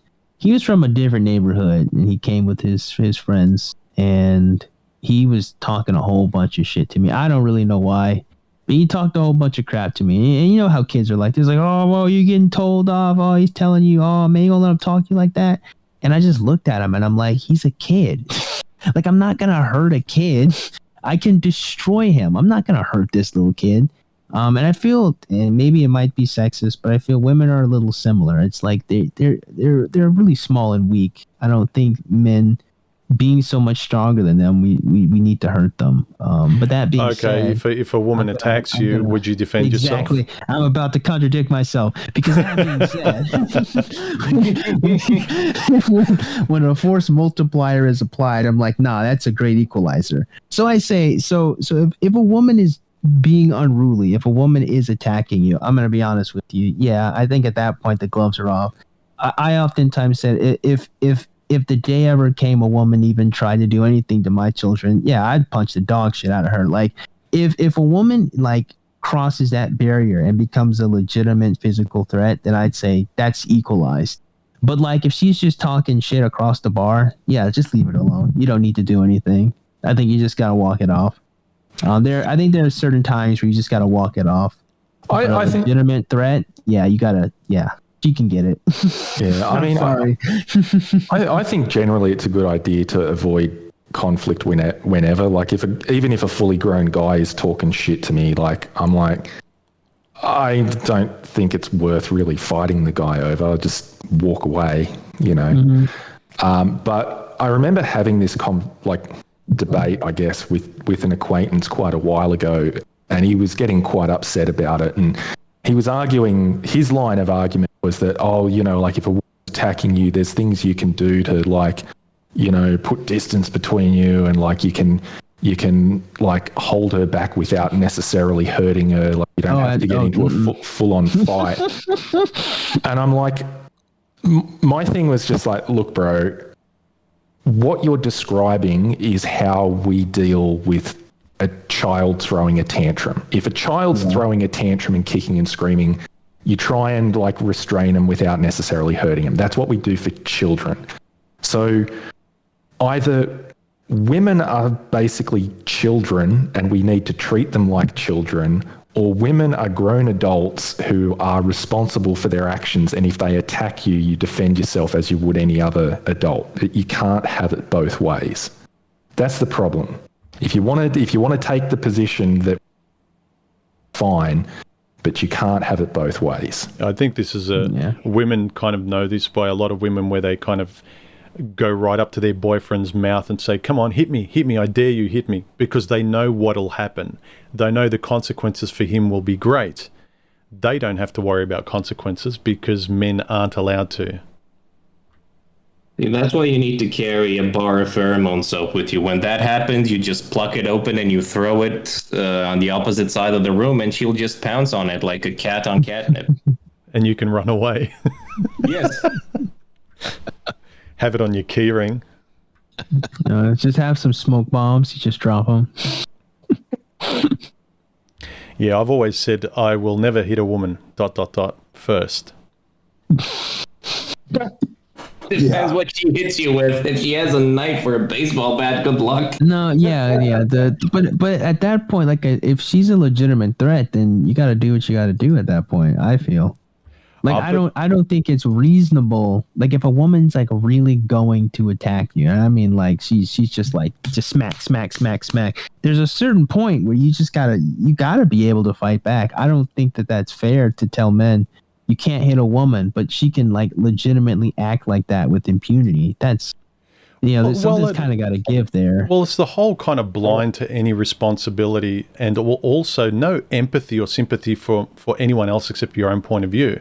It's like all these rules apply to the world and men and everything, but for me, it's always very personal. I don't want to feel bad. I don't want to be responsible, because the argument falls over whenever you say to a woman, okay, let's use the analogy of a weak and puny guy picking on a big, strong 6'5", muscular-bound guy who was a bouncer. If he picks on this guy and then the big guy belts the shit out of him, and the big guy wasn't doing anything wrong and he didn't want to fight, but he had to defend himself, would that be reasonable? And a lot of times they have this, wry grin, Like they realize like the young guy's being arrogant and stupid, and he deserves what he gets because the big guy didn't start it. And people say, oh, well, you got to be bigger than that. That's childish because the other person started it. It's like, no, you have to be responsible for what you began. That wouldn't have happened if you weren't an arrogant piece of shit. Yeah, I got personal experience in it. I had a fairly good-sized woman, 5'7", punched me so hard in the face it knocked my glasses off, and I picked them up and put them on, and she punched me again, and I spun around and kicked her over some hedges and ran like hell. And 15 minutes later, the cops showed up at my house.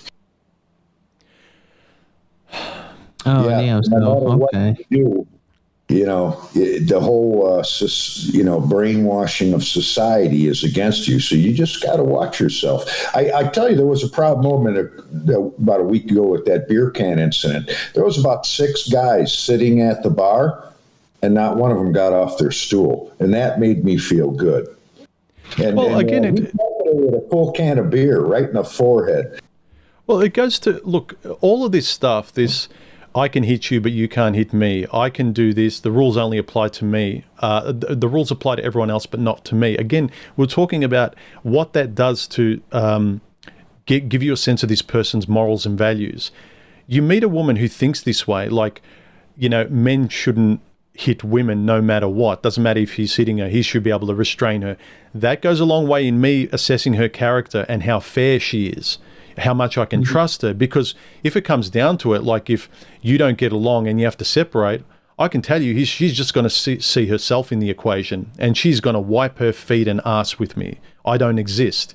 If only her safety is the only thing present, then any kind of fairness won't exist.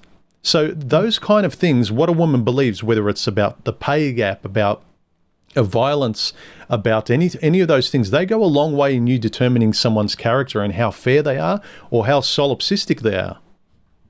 Yeah, I mean, this sort of brings up a larger problem, though. I mean, like talking about rocket scientists' anecdote then, this kind of goes back to what I said a while ago about my issue isn't necessarily just the individual beliefs of a particular woman. It's the fact that at a societal level, we're implementing legal policy based on what, individual feelings, and this goes to that as well. Like, what an individual woman thinks she can or can't get away with is one issue, but the fact that is also backed up by things like VAWA and primary aggressor laws, like it's actually being codified into federal law, and. I don't even know if he's still making videos. There was a guy, John the Other, who made a lot of stuff. I remember him from way back when, yeah. I think he still infrequently does them, but not regularly.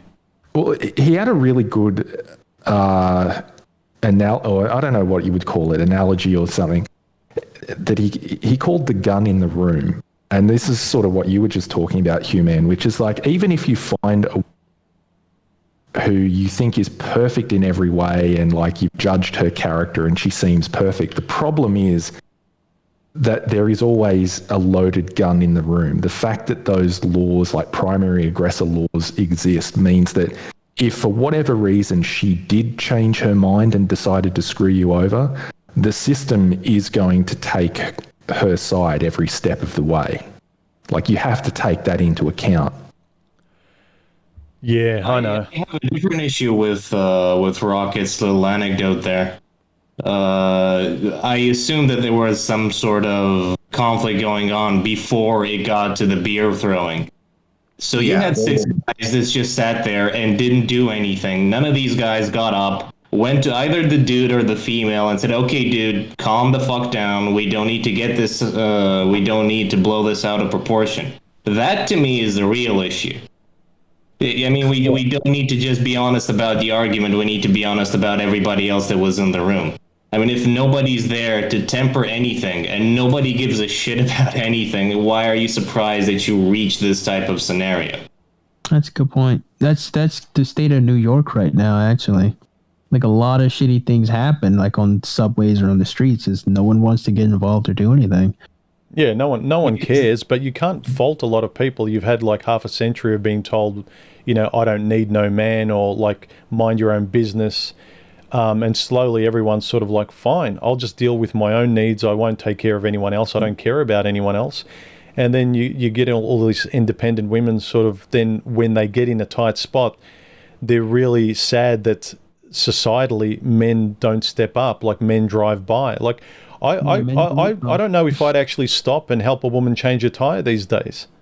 I don't know if I would. They, it's funny if you see something, like if I was on a subway and I saw some woman getting smacked around, I would naturally assume she started it. And I would, your values remain pretty much the same. Yeah, I still care about people. And yeah, I'd probably turn my back so I wouldn't have to watch her get slapped. But I definitely have that thought in my head that, you know what, you probably deserve this. And, or you're strong and independent. You got this. Yeah, when it comes to domestic disputes, that's the first thing that crosses my mind. You picked him, I'm not getting involved. Exactly. I think the issue is it's not just that. I think at the wider, again, like, and I know I love talking about things at the macro level, but I think it's because like the social contract that used to exist doesn't to the extent that we have a social contract, it doesn't exist the way it used to. I mean, you even look at right now, like the problems the US government, the US military is having with recruiting. Like, I think this year their recruitment is down to about 25% on previous years. Like, people aren't invested in their communities or their countries the way they used to be. They're not prepared to put their life on the line for their country. And I think it's the same interactions. Like, if you like, oh, well, this woman is, getting harassed on the subway. I mean, you're thinking to yourself, like, if I stepped in to try and help this woman out, would she do the same for me if I was in a similar situation? Or like, not even that. Like, I guess a lot of guys would expect a woman to yeah, to be fair, they're pretty risk averse. They're pretty risk averse, but I mean, just like the social contract of like maybe even not like for like in that regard. Like, if I needed something, like, or if I bumped into this woman in the street and would she scowl and yell at me, or would she like, oh no, it's all fine, don't worry about it? Like, would there be pleasantries? I think it's like that mentality where it's like, why would I risk my personal safety being a gentleman when, frankly, there's no women left? Yeah, and that's the underlying thing. That's the underlying thing. Immoral behavior gets rewarded. You see, young women becoming multimillionaires on OnlyFans and whatnot, right? But a woman that just wants to be a housewife is ridiculed and sort of belittled, and she doesn't really get anywhere. She's not rewarded. So immoral behavior is not only just ignored, it's not rewarded. Moral behavior is not rewarded. Immoral behavior is. So to the same token, on the train, if there's some sort of fight or dispute, whether it's domestic or whatever, like a couple or like a bunch of people, you're not going to be rewarded for intervening and doing the moral thing, but you will be rewarded by putting your phone up and filming it and putting it online. At least you'll get a reward doing that. Like, there will be some sort of social validation, or, if you've got a popular YouTube channel that does that. So across the board, from, young women deifying Kim Kardashian to immorality seems to be rewarded, and moral behavior, good behavior, is not. So why would people do it? Well, I think it's not so much like the way I'm looking at it. It's not so much what's like rewarded and discouraged. It's more so like from the standpoint of an individual in society looking at the social contract and saying to themselves, what am I expected to give and what am I getting out of it? Like, if a guy sees a girl getting harassed on a train and he's like, I'm expected to be a gentleman and step in and protect this girl that I don't even know. And then on the other hand, it's like, well, I'm living in a world where women literally go on slut walks and boast online about how many abortions they've had. So, like, I just don't... You're probably not defending a moral woman. Well, yeah, it's like that whole... The social contract, I don't think it's just that, like, it's not necessarily a problem of, you know, things being rewarded on social media. It's more so like an actual exchange between two individuals in the marketplace of society. And I mean, without necessarily getting into the debate on like to what degree relationships and stuff are transactional, the fact is that you are sort of expected to give things up and get something back. And it's like, well, if the market is basically garbage, why would you get involved in it?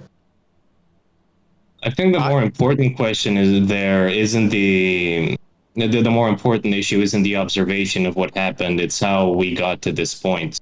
And I think Richard Dawkins' example from the selfish gene is the perfect explanation. If you have a population that's used to a certain type of balance, the second you'll find a mutation that goes against that curve is going to be the one that's advantageous. And with the, if you want to call it degradation of the social contract, when you got used to both males and females lying about certain things and about expectations within relationships, it's just the type of environment that you're going to breed.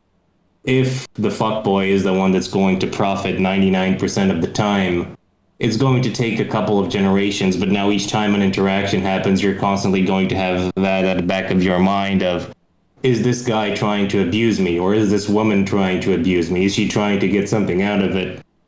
And you run out of goodwill when it comes to any situation that you bear witness to or that you engage in.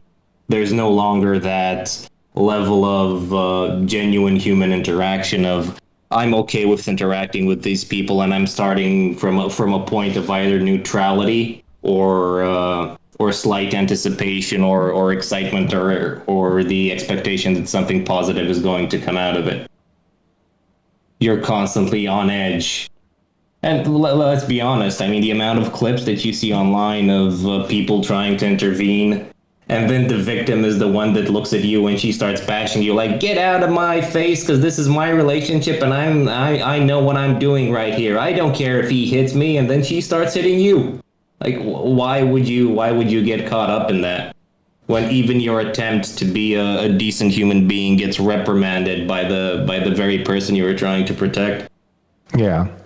But I mean, that's a big part of it, like the possible backlash and, you know, the liability of getting involved. But yeah, I really do think it's more that whether they realize it on a conscious level or not, I think a lot of young men are disaffected and they're looking at the world before them and they don't see an avenue for, you know, finding a nice girl and having a family and settling down anymore. So they're like, they have no personal stake in the society or the people around them, I think. Yep. I think that's one of the worst things you could have for a society, honestly. I agree, but it seems like that's where we're at. Yeah, like it's been said a few times, like if men don't see themselves as useful in a respectable way, like no one wants to be humiliated. No one. You need some degree of self-esteem, especially if you're told you're in charge of everything, as men are always expected to be. You've got to have some sort of realistic grounding in that. Like, you've got to have some sort of self-respect to have the confidence to lead. But if you're always a piece of shit underneath society, but expected to lead, it kind of doesn't make sense. And if you don't really have a purpose, like how the hell am I supposed to lead? No, that's a good question. There's just so many opposing signals. You're not only incapable of leading as a man, you're also incapable of jumping social hierarchy, which is something that women can do with ease. Like, you can come from any type of background. All you need is somebody far above you to like you, and boom, you're done. I think Patrice O'Neill had a skit about this.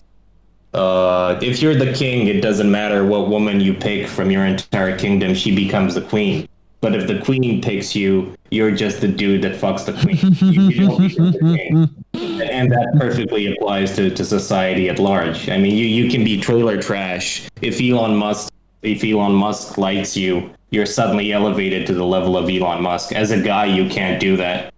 Yeah. It's kind of like Madam President, like the president and like the first lady is like she's got some sort of authority. But if she's a president on her own, it's kind of like Oprah and Stedman. I can't remember which comedian said it, but I remember a comedian cracking the joke that like about like Bill Clinton and Monica Lewinsky, and we're like, imagine being like so successful and so powerful that like other people can become famous just by sucking your dick. That might have been Dave. No, I don't think it was Dave Chappelle. I think it might have been Bill Hicks. I can't remember. It was someone. Yeah, I know what I think I've heard that joke too.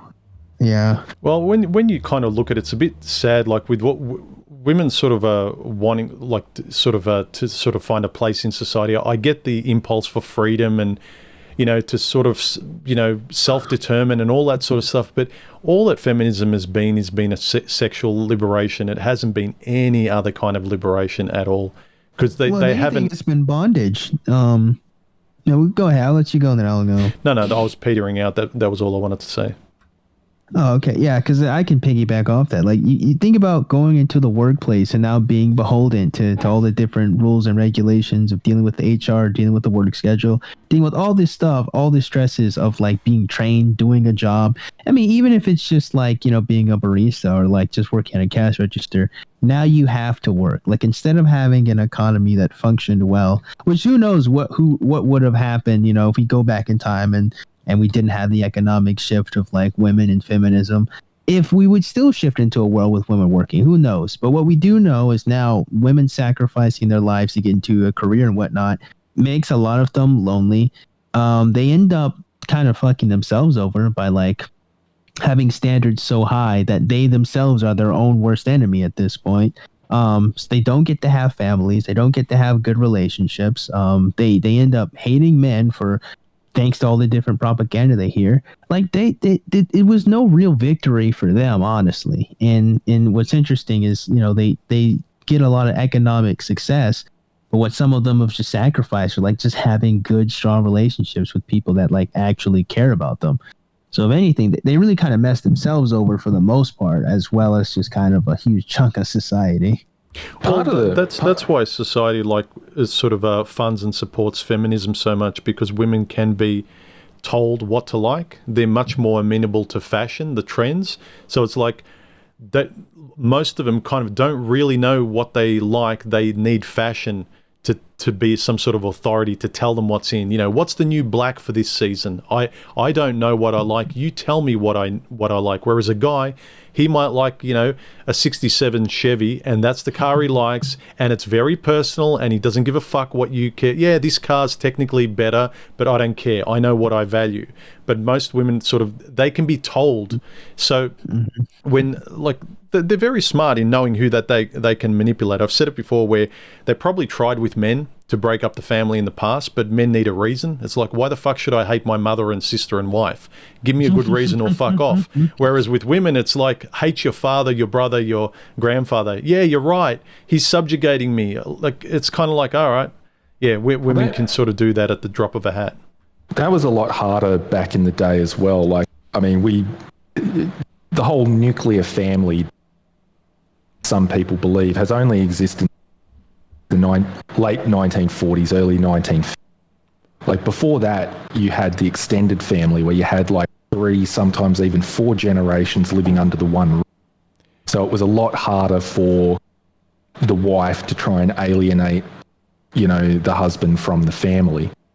Your noise gate is really high, Colttaine. Sorry, it's raining here at the moment. Okay. But it's not just that, Colttaine. When you have the extended family around, it's a lot harder to, both as a male and a female, to whore around and do stupid shit. It's one thing to have 2 parents in the household where they kind of have to take turns to look over the child. It's completely different when you have 2, 3, 4 generations living in the same household and giving the same level of attention to the family. Like, imagine a single mother that needs to also work. How much attention can she have, and how well does she know where her child is at all times? Well, if you have 6, 7 extra family members within the household, grandma knows where you are. If it's not grandma, the uncle knows where you are, or your brothers or your sisters or everyone else. Like, you don't have that type of security system where you can just check on and keep everything in line. That's a good point, actually, because when you like today in the West, where everyone's sort of living very individualistically, they have less of discipline and will to sort of do what they need to do to make their own lives better. Whereas when you had more of an extended family, or you had a husband or a wife or whatever, or kids, even if you didn't want to get up, you had to, because there was something external to you that you needed to sort of get your ass into gear for. But if you don't have to, in and of yourself, in your own head, you don't have to do anything because there's no consequences. But if you have like a grandmother living in your house and everything, like, you have to take that step to get you to do the right thing. But now you don't have to take that step because there's nothing compelling you to. I want to touch on something Colttaine said a few minutes ago. We're really dealing with macro level problems. And the thing that's kind of fascinating to me is, if you think about the drastic changes that took place in the legal code in at least the English speaking world, it was really a couple of decades of activity that fundamentally changed a lot of these domestic the domestic legislation. And I think that really was a coordinated effort. Someone or groups of people were thinking at the macro level to affect all of this legislation that drastically changed domestic law, marital law. And I don't think people realized at the time what impact it was going to have. We were talking earlier about how, we kind of overlooked the fact that Roe versus Wade was bad law, but we accepted it because we thought we were solving a problem. We thought abortion was going to be rare. It turned out not to be. But these macro problems that were just kind of forced into the social order, there was a coordinated effort to modify, domestic violence laws, divorce law, child support law, and like I say, we're still dealing with it, but unfortunately, we're dealing with it at the micro level right now. If you think about how the men's community is kind of mulling all of this stuff over, how these ideas have how they've congealed in the men's community, we're still talking at the micro level. And personally, I think the conversation at some point needs to advance to the macro level. Yeah, I mean, I guess that's all true. I think it's only going to advance to the macro level if, like, through, I don't know how to word this properly, osmosis, I guess. Like, it's going to have to be a natural thing. I don't think it can be something that's it's like anything. Like, people, even on an individual level, people generally only change their behavior once it's already become enough of a problem that it's harder, like, keeping doing what you're doing becomes harder than actually changing. You see it with weight loss. You see it with, like, smoking. Yeah, people have a tendency to change once it's bordering on too late. I mean, as far as it being like a concerted effort to change these things, I guess this kind of gets into the, like, I don't know. I sort of generally fall back on the idea that, never attribute to malice what can be attributed to stupidity. I don't know that it was necessarily a cabal-like conspiracy. I think most of these people that have tried to implement things, thought that it was for the best, and thought that it was a good solution. Yeah. Yep. Yeah, I agree. I think there were probably well-intentioned people, and there may have been some people in there with malice that were trying to re-engineer the social order. But, certainly I think we all recognize now that there were unintended consequences to, a couple of decades of radically modifying law. Well, this is one of the issues that I remember Barbarossa talking about this back in the day quite a bit, with like transhumanism and the internet and stuff. The problem is that whenever we discover new things and develop new technology, our understanding of the consequences of that technology and then the subsequent regulation of that technology always lags several years behind the technology itself. Right. Which is you look at Facebook and stuff now, like now they want to regulate Facebook. Well, it's already too late because we've already had like 20 years. 15 years of Facebook doing what it does. Like the damage is done. Who could have imagined that it was going to cause like a little application online to your friends and family would cause the social problem it has? But yeah, it's kind of like now it's that almost we realised our folly. It's sort of too late. Yeah, it's kind of almost like that. Your ex-wife turning up 15 years later saying, "Yeah, I was wrong, my bad." It's like, I don't care now. You can dream. It's happened for some people, but it's I wouldn't hold your breath. Well, I think a lot of the changes are starting to happen. Like guys, I don't know anybody that's getting married. They're just like, that's out, that's over. And I think slowly but surely you'll see more and more changes as men are more aware and they start to look out for themselves more. And that'll, of course, affect the female of the species, and they'll have to adjust. They won't have a choice. But I doubt I'll see it in my lifetime. Some of you younger guys might.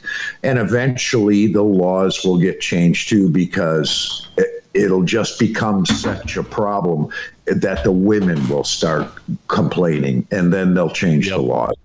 Yep. I will say this. Maybe it won't be as far as if you think, because I didn't think that Roe v. Wade would get overturned in my lifetime, and I'm like 26. It didn't even cross my mind to even challenge it. My entire time I've been on YouTube, so I'm honestly kind of surprised that it did happen.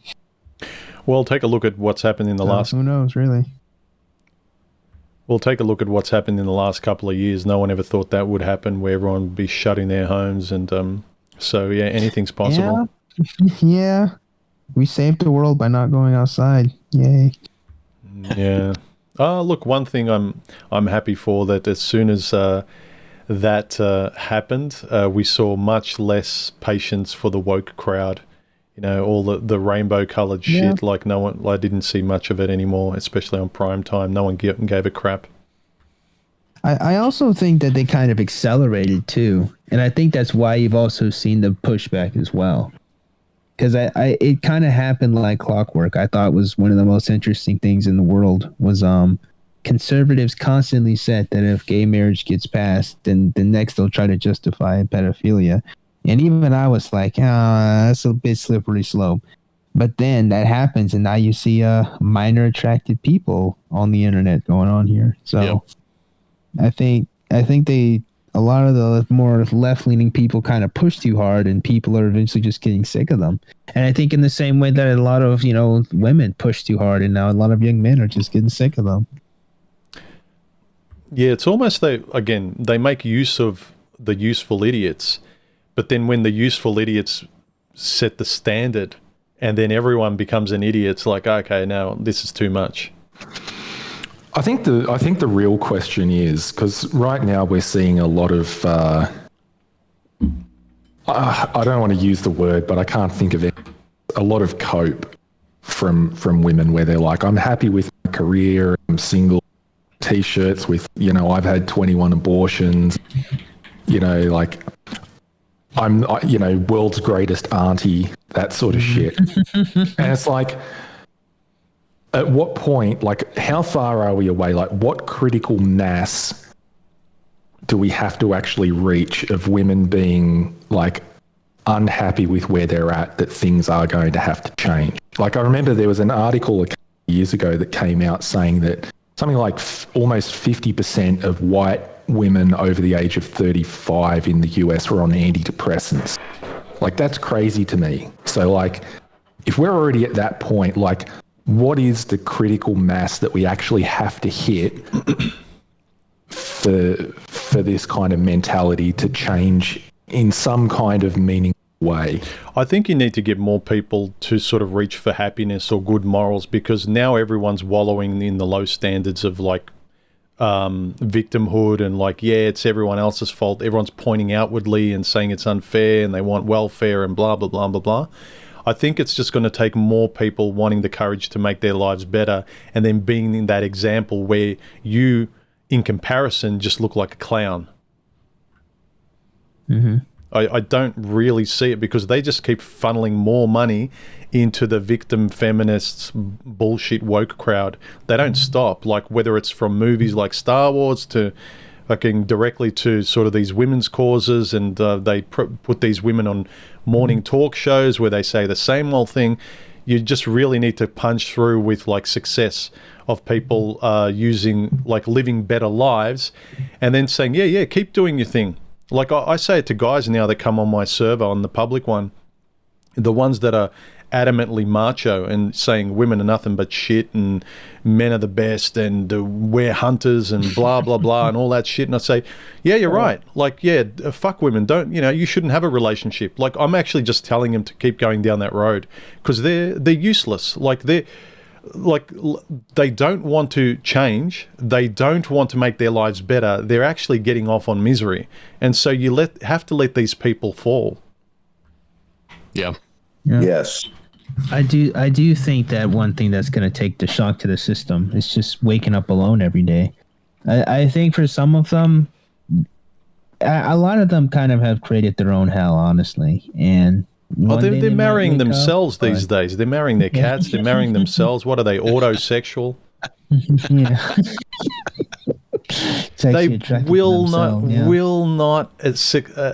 They will not concede, Bass. I don't know, man. I think eventually they will. I don't think they can. I don't think they can. That's what about all these people that aren't having kids? Aren't they going to disappear here shortly? Exactly. And house up kids. Maybe that'll be the critical mass. That's just partly getting what I was demographically replaced. But I mean, that's why I was asking is, because I agree with you. If enough people start waking up alone, but like I said, we're already seeing a fair number of people doing that. Like, what is the actual critical mass? Like, percentage of people have to be? That's a good question. I don't know. Well, if you don't adhere to reality, if most of your female friends say you go girl, no matter how lonely you are, then you can keep treading water there. Well, I don't know. I'm not quite sure how strong, like, political, like, ideological feminism is in Japan. But I mean, given, like, you look at what's happening with the sort of demographics and disaffected young men in Japan, like, things look pretty bad there, and they seemingly still haven't hit that critical mass yet.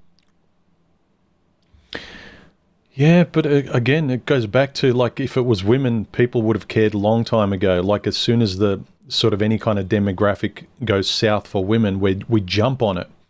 And it's not necessarily that we're good chess players, we can see the moves ahead. We immediately don't want women to suffer because of, there are connected effects to society as well. I don't think we think consciously like that, but I think it's a good instinct. We take care of members of our society, and the weaker ones are women and children. But just because men lead, I don't like how men are almost, we're not seen as human beings. We're just seen as kind of tools, and that's the betrayal.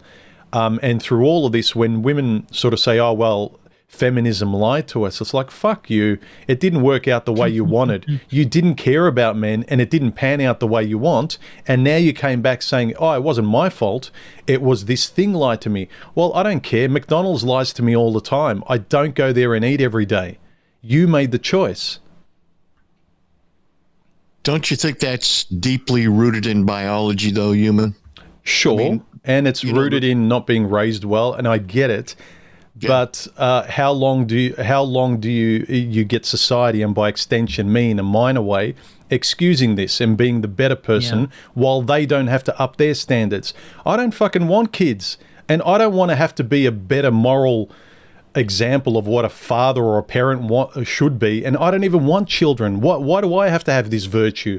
I should be the person who has the least of it in society, telling all these fuckers who are having killed. Sorry, I'm sort of flying off the handle here, but I don't like raising my standards unfairly above these morons who have really low standards. You know, oh, boo-hoo, me as a single mother. It's like, stop complaining when you've got like 5 kids from 3 different men. You know, you let the rage flow through you. Look, I know I've got, like, the compassion I have, I reserve for the people that deserve it. And I hate all these people just putting their hand in the cookie jar and boo-hooing and virtue signaling like they need stuff because nothing was their fault. No, yeah, that is definitely annoying. But someone else had a point we're trying to make. Sorry, guys. Well, actually, you know, I actually feel good about that because I believed a lot of this stuff many decades ago. And to actually see younger guys starting to become aware of all this is really encouraging to us older guys.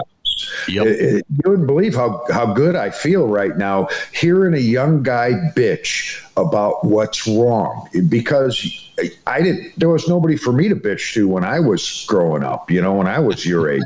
And now I'm hearing it and it's like, man, this is really good. It's come a long way, baby, you know.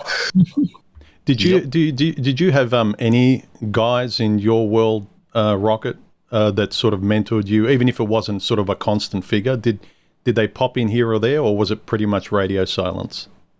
Oh, it was radio silence till I left home and got in the service. And then older guys in the service tend to mentor the younger guys. It's basically a man's club when you're sitting on a big, a destroyer or a cruiser like I was, and half the guys are 40, around 40 years old, and the other half of the guys are 18. You get a lot of good mentoring about all kinds of things. See, women would discount everything you said then because they would focus on you being on a destroyer. And because it was called a destroyer, nothing you say matters. Because you cause all the wars. Look, there's a lot of times whenever I hear sort of that argument, men are involved in a lot of protection and stuff, but whether it's wars and destroyers and stuff, it's because all I hear and see when I hear about men sort of in wars and combat and stuff is we're surviving and we're trying to survive, and we might not go about it the right way, but we're trying to organize and survive and protect our own. It's not like men go out there and kill things just for the heck of it. It's like, oh, we're bored. Let's get on in the canoe and go to that other island and totally decimate the city and watch it burn and have a few cold beers and watch the bonfire. Yeah, the propaganda exists for a reason. You know, most men aren't just going to wake up on a Tuesday like, oh, it's time to go kill people. You have to give them some type of incentive or like some type of story to go battle them, you know? Yeah. Yeah, they do too. They propagandize you, but there's only majority of the guys don't want to do what they're doing, and there's always a token sociopath outlier. But most of the guys they don't want to do what they're doing. They do it out of a sense of duty, and because they are told they're told it's the right thing to do. Mm-hmm. The outlier thing is an interesting one. They always point to them as like evidence of the whole. Like they point to a couple of psychos and say either all men or all women are like that. And everyone buys it because, I don't know if it's because women love that romantic exception. They don't sort of want to get a man or organize life in a very pedestrian way to get what they want. It has to be like a Hollywood ending, like the Hail Mary touchdown kind of thing. So we're always focused on this, the lowest possible chance, the very small segment of society, and we focus all of our morals and ethics on what they're doing and how we can act like they're acting to get what they want or avoid the dangers of the little world they're in. But realistically, it doesn't really affect us at all. I don't know. I think they relate to the outlier, the sociopath, because they relate to him. They are as a lot like him, and they feel sympathy for the sociopath. But not just the sympathy for like hybristophilia. I kind of know that, but what's with the tendency to focus on the exception to get what you want? Well, I mean, it was the same as what we were talking about. No, go ahead. It was the same as what we were talking about before, right? Like you talk to a lot of abortion activists and their reasoning is like the exceptions. It's rape and incest and medical complications. Yeah. I was actually watching, I'm still halfway through that video BASSFZz was having with Hunter Avallone. Mm-hmm. And he's like the topic of communism came up. And like the fact that communism and communist regimes tend to be atheistic because they don't want other ideologies competing with the influence of the state. Like even Karl Marx himself said, religion is the opiate of the masses. And like big brain over there is like, oh, well, there's some Christians in Cuba, so that disproves what you're saying. It's like, it doesn't. If anything, like a mild exception. But it seems to be a common thing where people will find even the most obscure like exception to the rule they can find and then try and apply it to the whole as if that's the average. Is it also playing into being entertained? Because we tend to be more entertained by those exceptions, whereas the middle of the bell curve is kind of mundane. Yeah. I don't know if it's entertainment because, I mean, we're generally talking about people trying to rationally justify their beliefs and actions. I think it's more that people will just grasp at any desperate measure they can to justify what they're doing or what they believe, even if it doesn't necessarily make sense underground.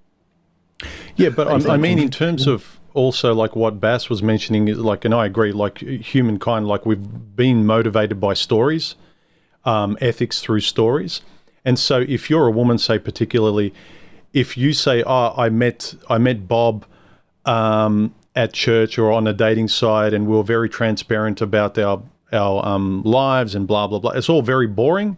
It's not a great story. Whereas especially among women, socially, that story is much more exciting. You get noticed, you get social validation.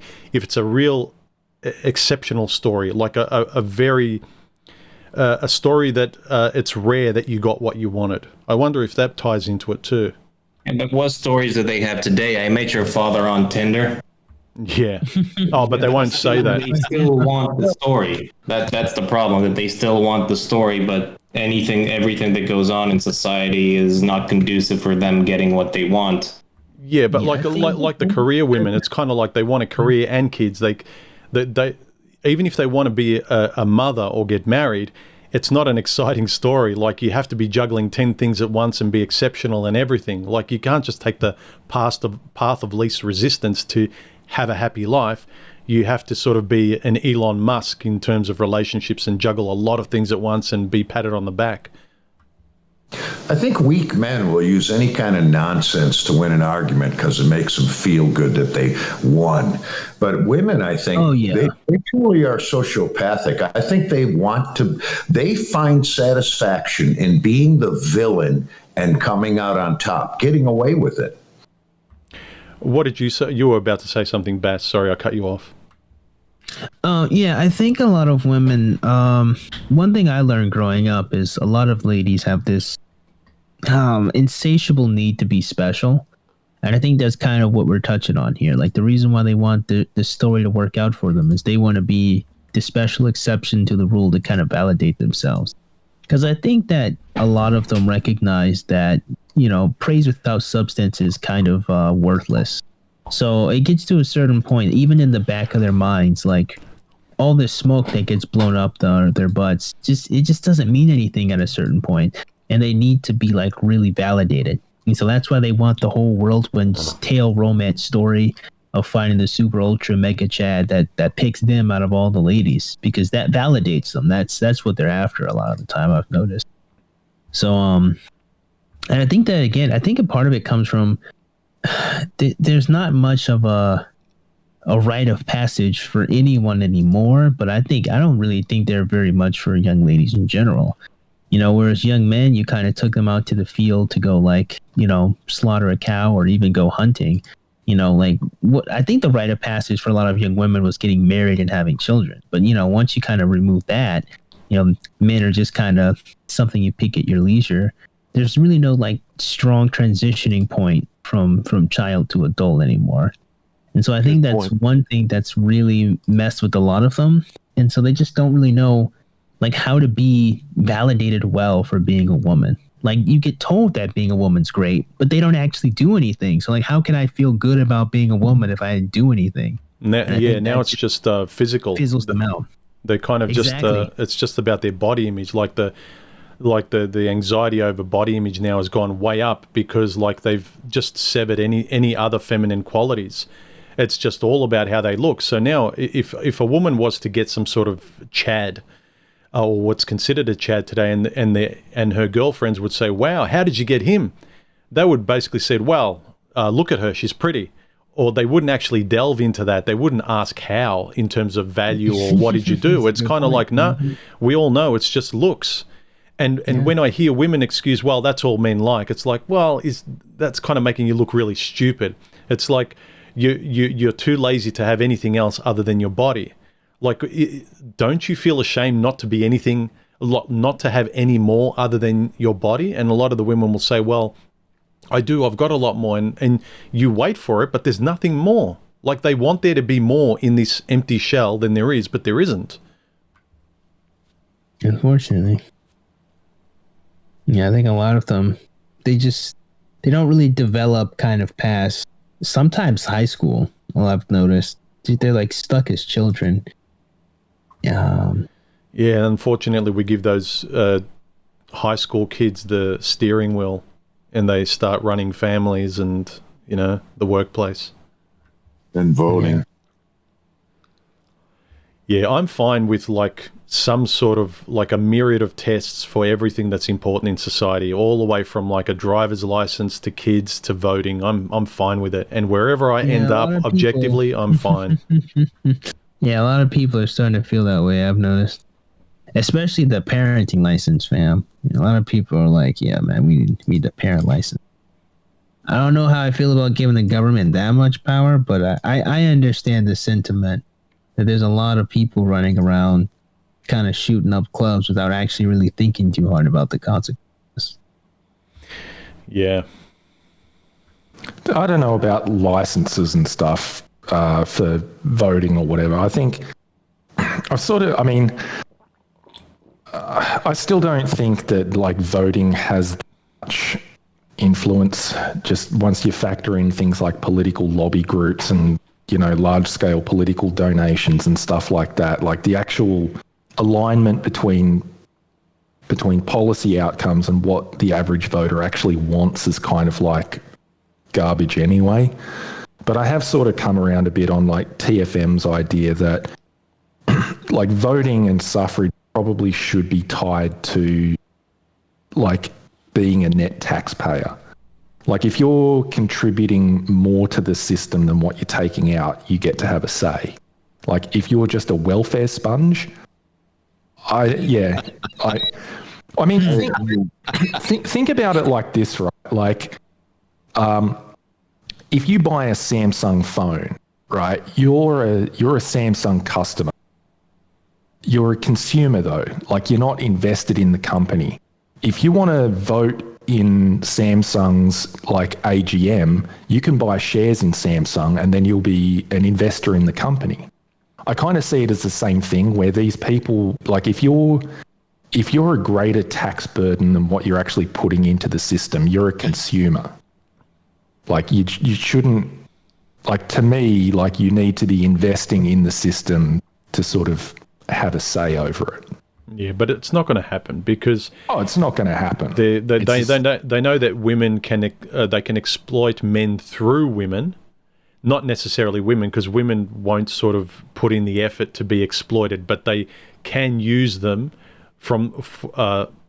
with the residual money they make either directly or indirectly through their husbands and all that sort of shit. Before female suffrage, there was like a lot of political campaigns aimed at women because, the women could nag the husband to get him to vote a certain way. Like it's, but I'm just saying, like, just from a standpoint, I mean, this is pie in the sky stuff. It's never going to happen. And B, as I already said, I don't think, like, if we actually look at policy outcomes, voting doesn't have as much of an impact as what people think. Like, its influence is less than 10% on actual policy outcomes. I'm just saying from a standpoint of like just pure moral standpoint of what is morally right, should people who just consume social resources and never contribute anything have a say in the direction that the society goes? And I would say, like, from a pure moral, ethical, shouldn't. I agree. Yeah. Yeah, that is tough to disagree with. I would like to see the manosphere get more political, not like MRAs and fighting that nonsense, but to drive to have women conscripted just like men and I mean, they've been trying that. I don't know if that's a good idea. Yeah, I don't know about that one. I think the way it's going now on the battlefield. I think the way it's going now might. Make it work for men. I think the way it's going now is we actually might not see it work effectively because I think we were more sort of political and intellectual, like in the golden age of, say, MGTOW, and I think now it's all become PUA. But the side effects of that might be now that guys are just sort of denying women anything, and so they're going to hopefully, I don't know if it'll happen, but force women now to change. Directly rather than indirectly through the government. So now it's gone down to just dating and gone down to the core of biology. And so there the change is going to happen because it wasn't able to happen through politics. Yeah, I think that's actually more effective. And I'm seeing it more with the younger guys too, and myself.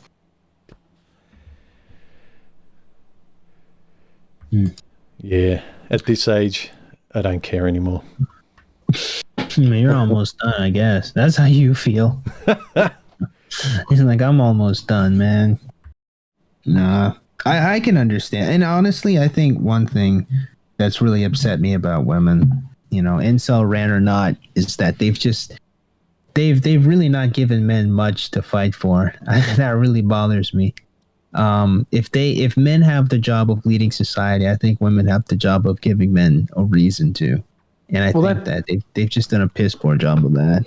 Well, that's kind of what I was talking about before with the degradation of the social contract, right? Like, you got all these disaffected young men who are looking at it. And I'm like, I'm never gonna meet a nice girl and start a family and marry and settle down. I'm never gonna own a house. Like, there's a complete, like I think a lot of young men are looking at whether it's women or the housing or whatever, they just don't see an avenue to entry into the social order that used to exist. They're always going to be at sort of like the ground floor.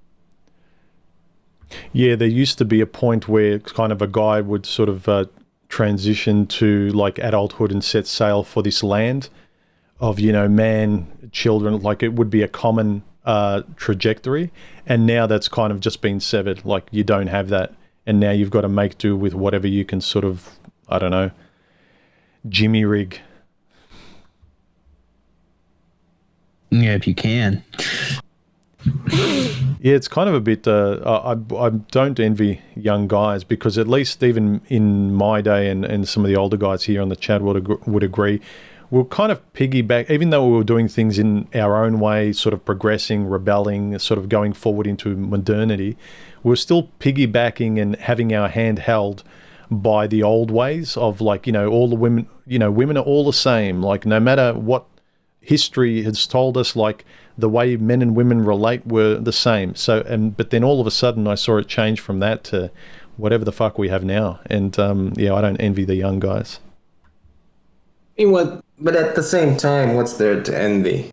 How many of them genuinely interact and how many of them are just online spurging out? How many of them get into happy relationships as well? Even the so-called alpha Chad that's winning, it has to rotate a bunch of women he doesn't like. That doesn't sound like winning to me. I can't stand talking to women and having the same conversation over and over again, to be honest.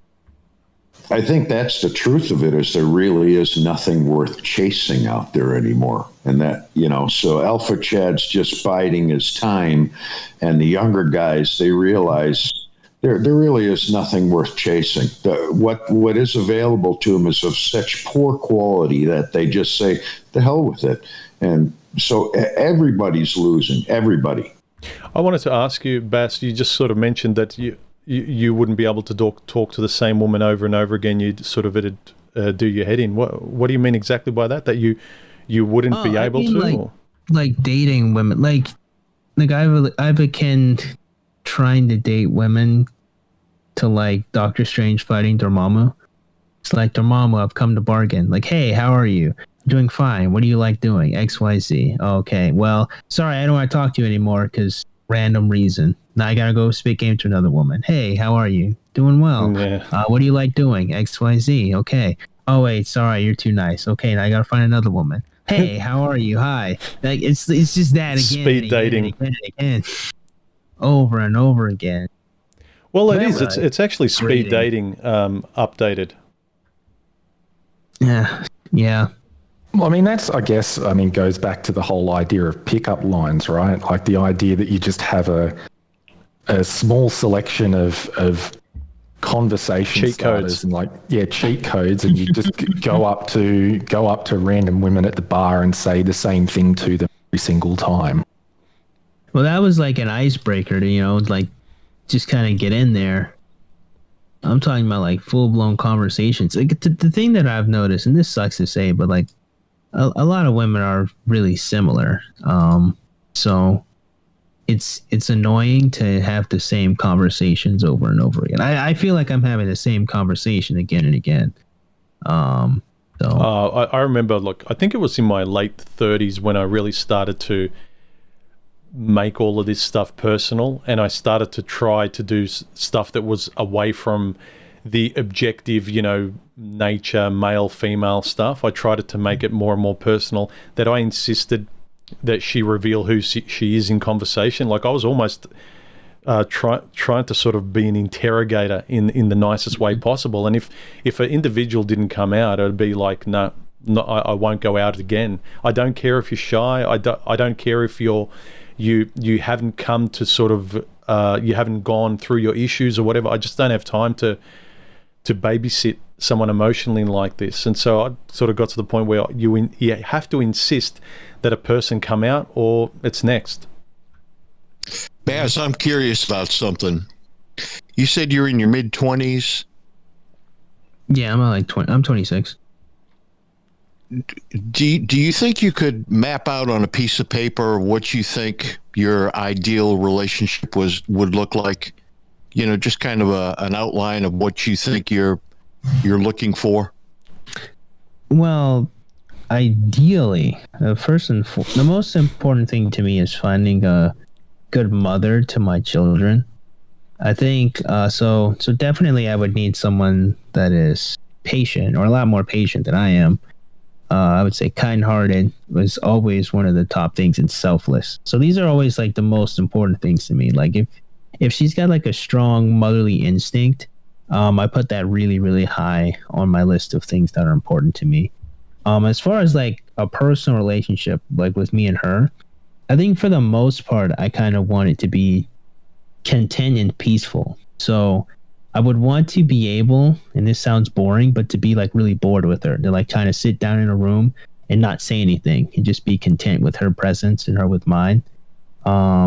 Which isn't to say like we can't like go outside and like watch movies and like go to the park and stuff, but like to be able to rest with each other and just mostly have peace with one another. My relationship, because like I don't feel a need to have a woman be interested in the same things I'm interested in. Like I'll watch Marvel movies. If she doesn't, I don't give a shit, honestly. Right. If Right.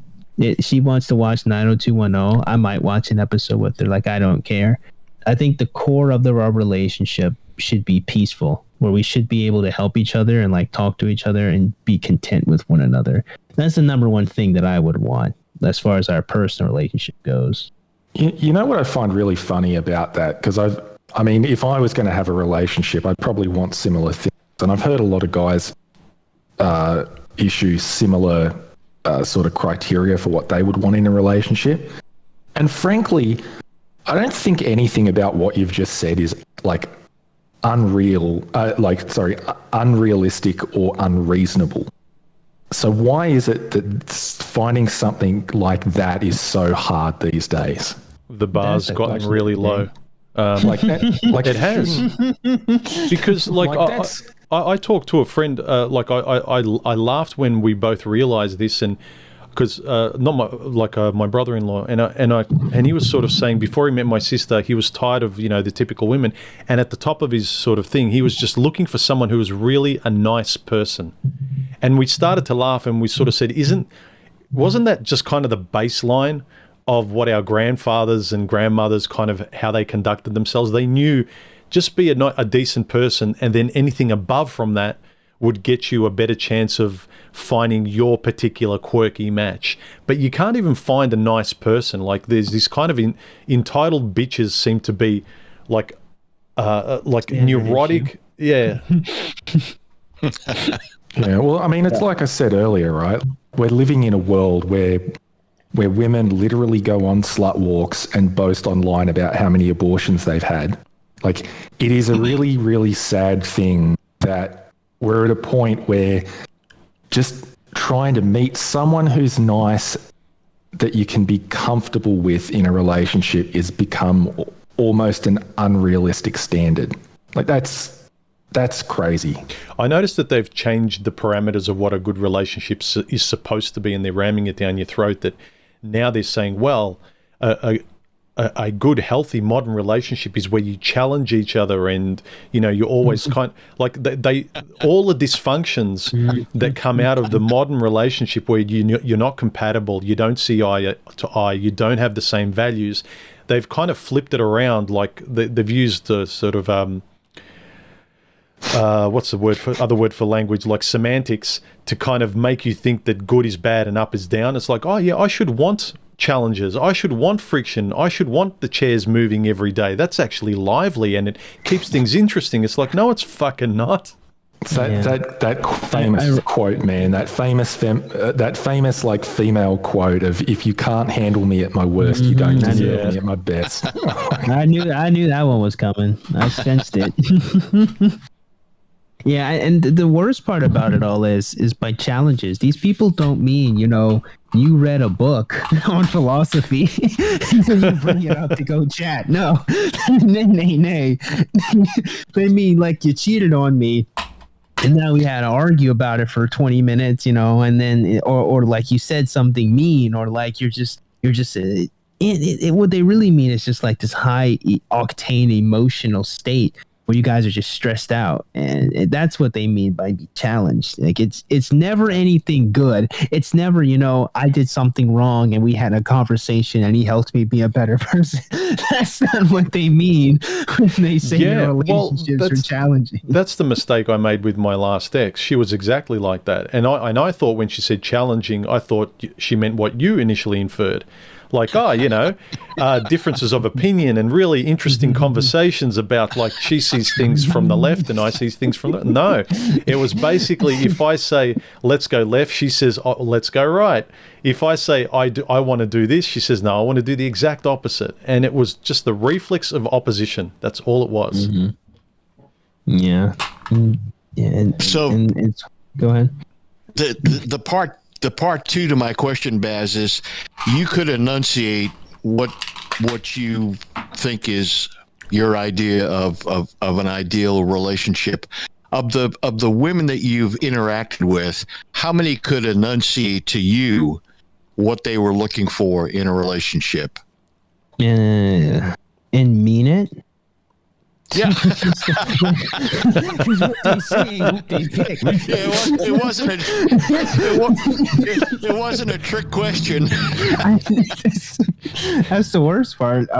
And me believe it? Because like they'll say one thing and then you'll see the men they end up with, and it's like, well, okay, where did that come from? Honestly, not very many. I find, like, usually you'll get the can chat answer, I call it, where they'll be like, someone, that's nice and kind and friendly, and a nice guy. You'll get that, but then you'll see their ex and they're like, okay, but he was cheating on you with this other girl. Why'd you go back to him? Like, straight up, they'll be, I've had conversations like that with women, so it's like, because I'm too nice. Yeah, there's this one girl I knew. There have been a few girls from high school. I noticed is usually they got married right out of high school and they're still married. Like, I still see them on Facebook. Like, they're still going strong. Typically those girls, they know what they want, so they just get what they want. They're off the market. I think honestly, I think women, as they get older, if they're still single, they're doing something wrong, I feel. I think Paul Proteus said it well once in a video where he was describing those kind of women that he'd go on dates with, and when they describe the bad boys that they went for, his immediate reaction was, well, I guess you and I can't go out. And they'd look perplexed, and he's like, well, that's the kind of guys you like, and that's not what I'm like. And I thought that was a pretty good observation. It's kind of like, if all the men you go out with before me are a certain type of guy, and I commend women for kind of trying to pick different guys, and it's happened to me in the past as well, where I had one relationship with a girl where she went for bad boys, and I don't know whether she thought I was because of the way I looked, but when I wasn't, I could tell that she was annoyed. Like, she'd always try and start fights because she didn't like my level of calmness.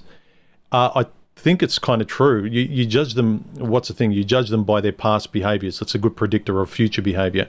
So, like, I thought Paul Proteus's comment was pretty astute. It's kind of like you observe, and if their pattern is this, and you can tell by your interaction with them that they've got, like, in their language, there's nothing really showing you any kind of reflection on that and really wanting to repent and change their ways. If there's none of that, if it's just like, well, I'm too nice and all these guys treated me like shit and tee-hee and I love shopping and blah, blah, blah. And it's like, well, you're just that cookie cutter kind of women, and that's the kind of guys you like. And you're best to kind of see that and hold that out at a distance.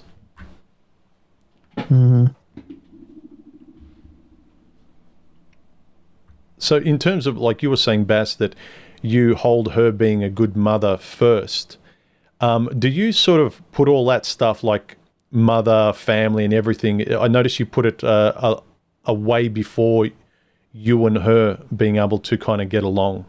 Like, I know it's important to you, but you put a lot of that stuff ahead, like, and then, like, later on, you put that you and her can kind of get along in a very kind of sort of neutral way at best, if that's all there is.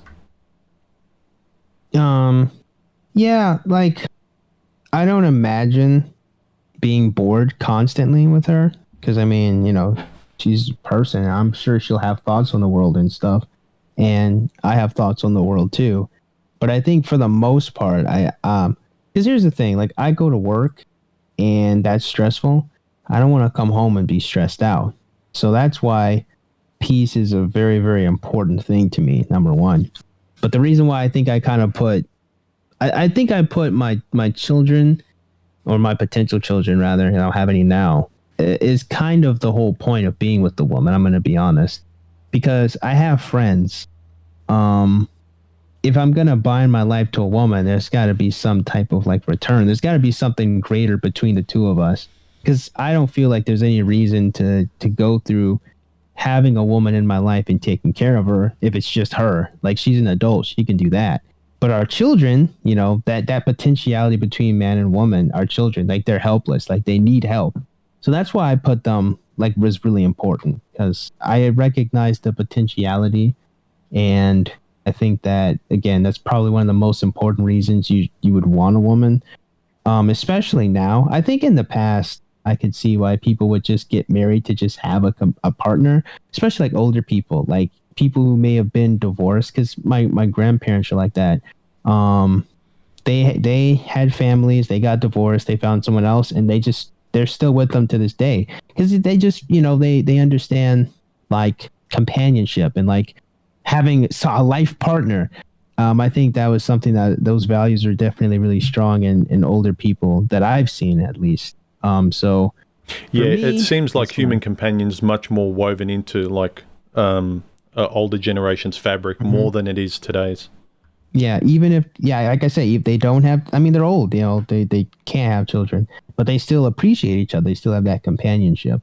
So for me, it's like, I have friends, I have people I could talk to, but, you know, if I'm going to have a woman in my life, she's got to be a good mom, you know? So then, from a woman's point of view, I'm just imagining her saying, so then what's the difference between us wanting a man who has a lot of money and provides and all of that? So you require a woman to fulfill a function, and who she is secondary, if not tertiary. What would you say to that? I would say, I would give her this Tommy Sotomayor quote. I never met a person that said, I couldn't be an astronaut because my dad didn't have enough money. But I have met people who said I couldn't be an astronaut because my dad wasn't in my life. So the point being is that having your father in your life is a little bit more than the materialistic stuff he can give you. So if you're a woman, here's the problem. If you're a woman and you're not thinking he needs this money for our children, you've already lost. Because if you think that I need to give you money because you're a woman, then you're selfish. Like you goofed. Like your priorities are out of whack. If I have all this money, it's not for you, it's for our family. It's for all of us together. And if you can't think like that, that's another important. That's why I say you got to be selfless as a woman. Because I'm going to be selfless as a man. If I'm giving this stuff to you and my children, you got to think, okay, that's the purpose here. If she's not on that wavelength, then I couldn't be with her. I hate being used as a man. I'm gonna be honest with you. I hate that. Yeah, I've heard you sort of say it in terms of like the whole who should pay on a date sort of thing. I've heard you say that in videos. I've actually, the more I've talked to sort of the older generation, older than myself, and generally what's worked for millennia is that it's not just they have children, but today they don't have what previous generations had to keep them together. You cared about the relationship and by extension the children in it, but even if you didn't have children, you'd value the relationship. You wouldn't necessarily put her in first place. You would care about the relationship as the primary thing, and you would observe if she actually cared about the relationship as well as an entity external to yourself. And so you would actually show that the person can think and have empathy for something outside themselves. And I think that's a good thing. Like the default is having a kid. That's a no-brainer. Like, here's something physical we need to take care of that came from both of us. It's outside themselves. But I think the antidote to today's individualism and just kind of hooking up and using each other as bodies and fleshlights is that if you could change your mindset to valuing the relationship and not actually the person, they're secondary. You don't love her, you love the relationship and by extension how much she's contributing to it or a caretaker to it. I think that will go a long way. I think go ahead. one thing to consider on this, I would say, is that like try and think about how many people do you guys actually not get along with. Like I know from me personally, like there are people I don't get along, but the vast majority of people I know in real life, I'm either neutral with or I get along well with. There's actually a very small number of people that I actually like actively don't get along with.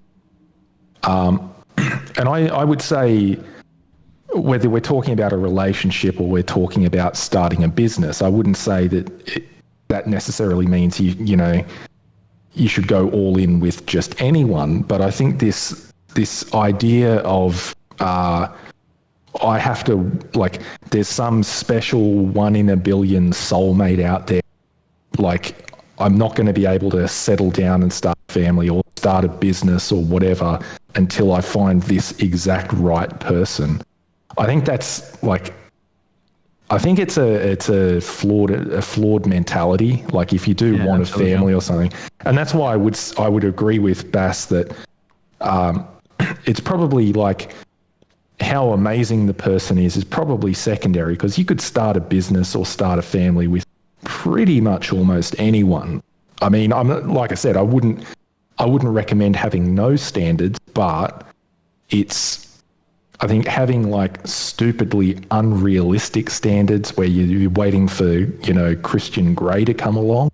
Oh, yeah, sure. That I agree 100%. There's a kind of a base level of common sense standards, Just even if you're not like analyzing it intellectually, it's kind of like, oh, this person's really easy to be around, and it's really simple.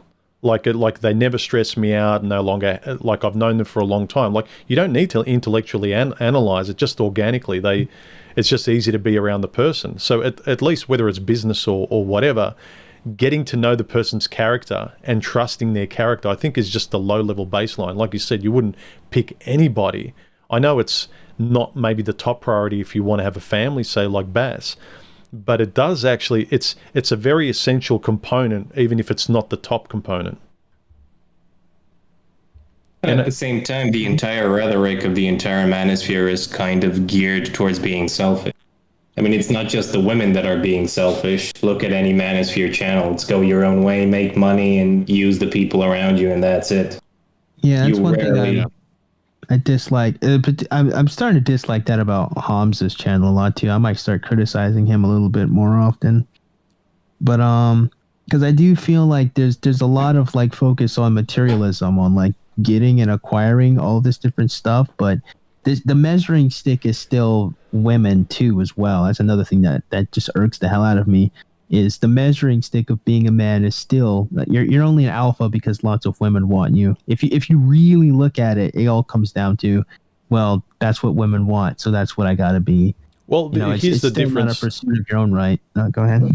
I was just going to say the difference in old days. Like, say for instance, the consequence was you could get women more easily, or you could sort of be a more viable option as a mate.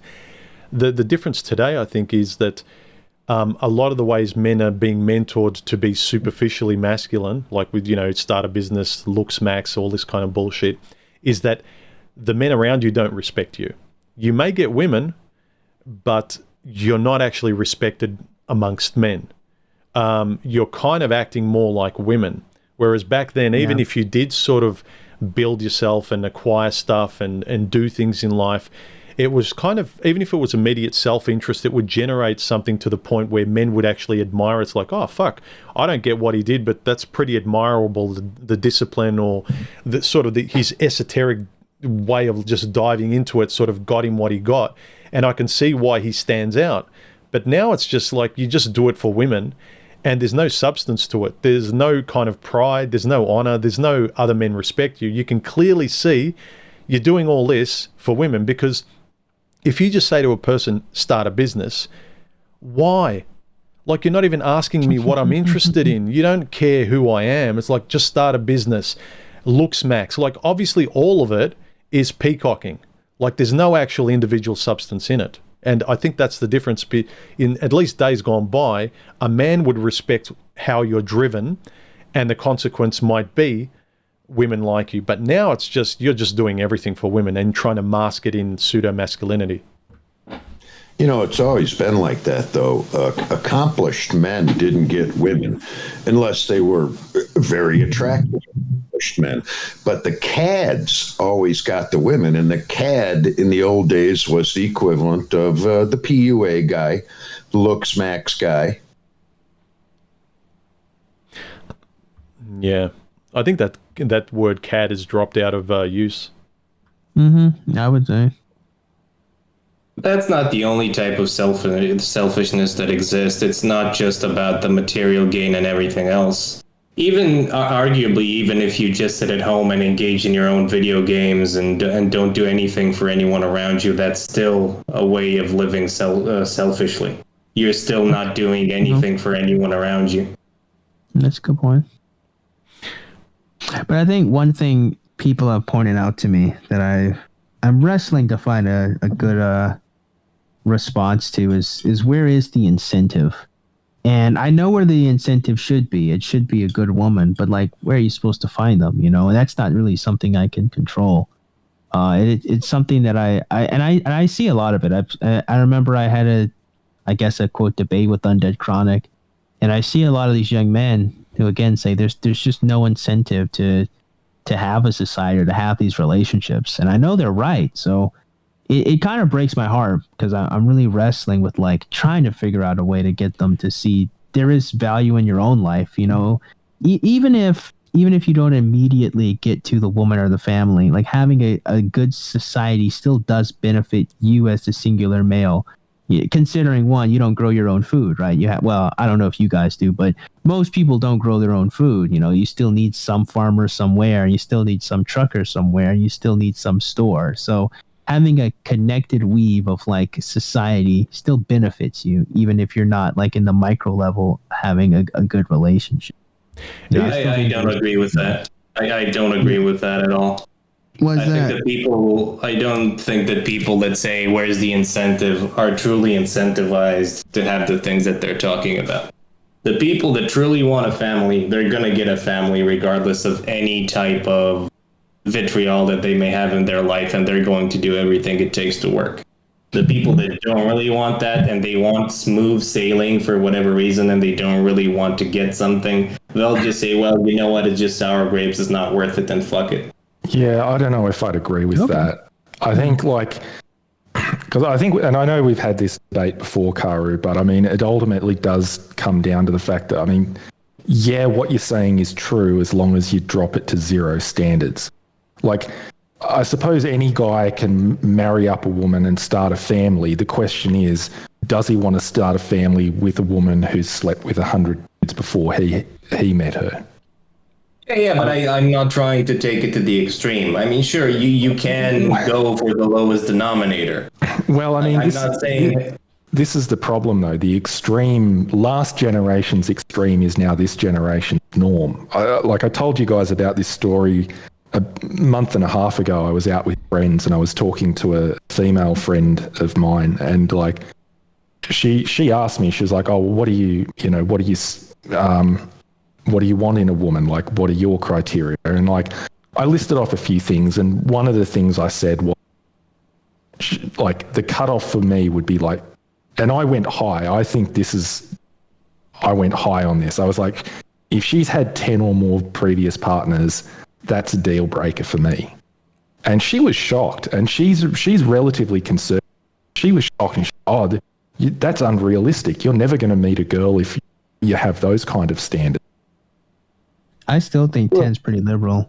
I think 10's pretty liberal, but like if 10 or lower is your cutoff point, then you either have to compromise on your values or just accept the fact that you're probably, like, especially at my age, in your 30s, you're never going to meet that girl.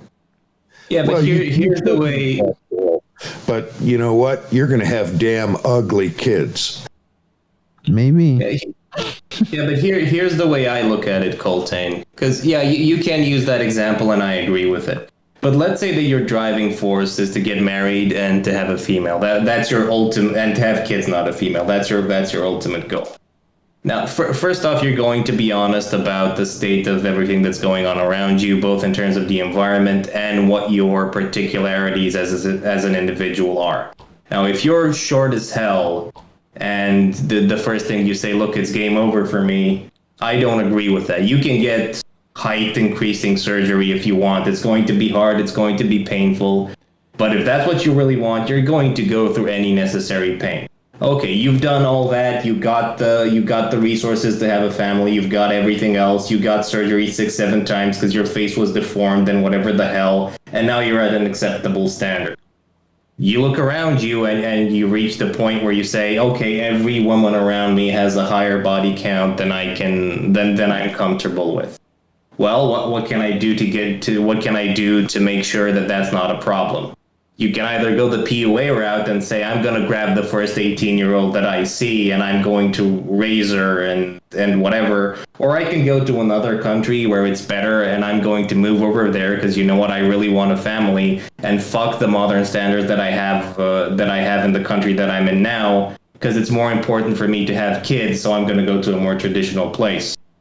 And if everything and everywhere you go is completely against you and every woman that you find on the entire face of the planet is, I don't know, with a body count of at least 100, well, you're just going to have to deal with it if you really want a family. But the point is, how much do you really want it?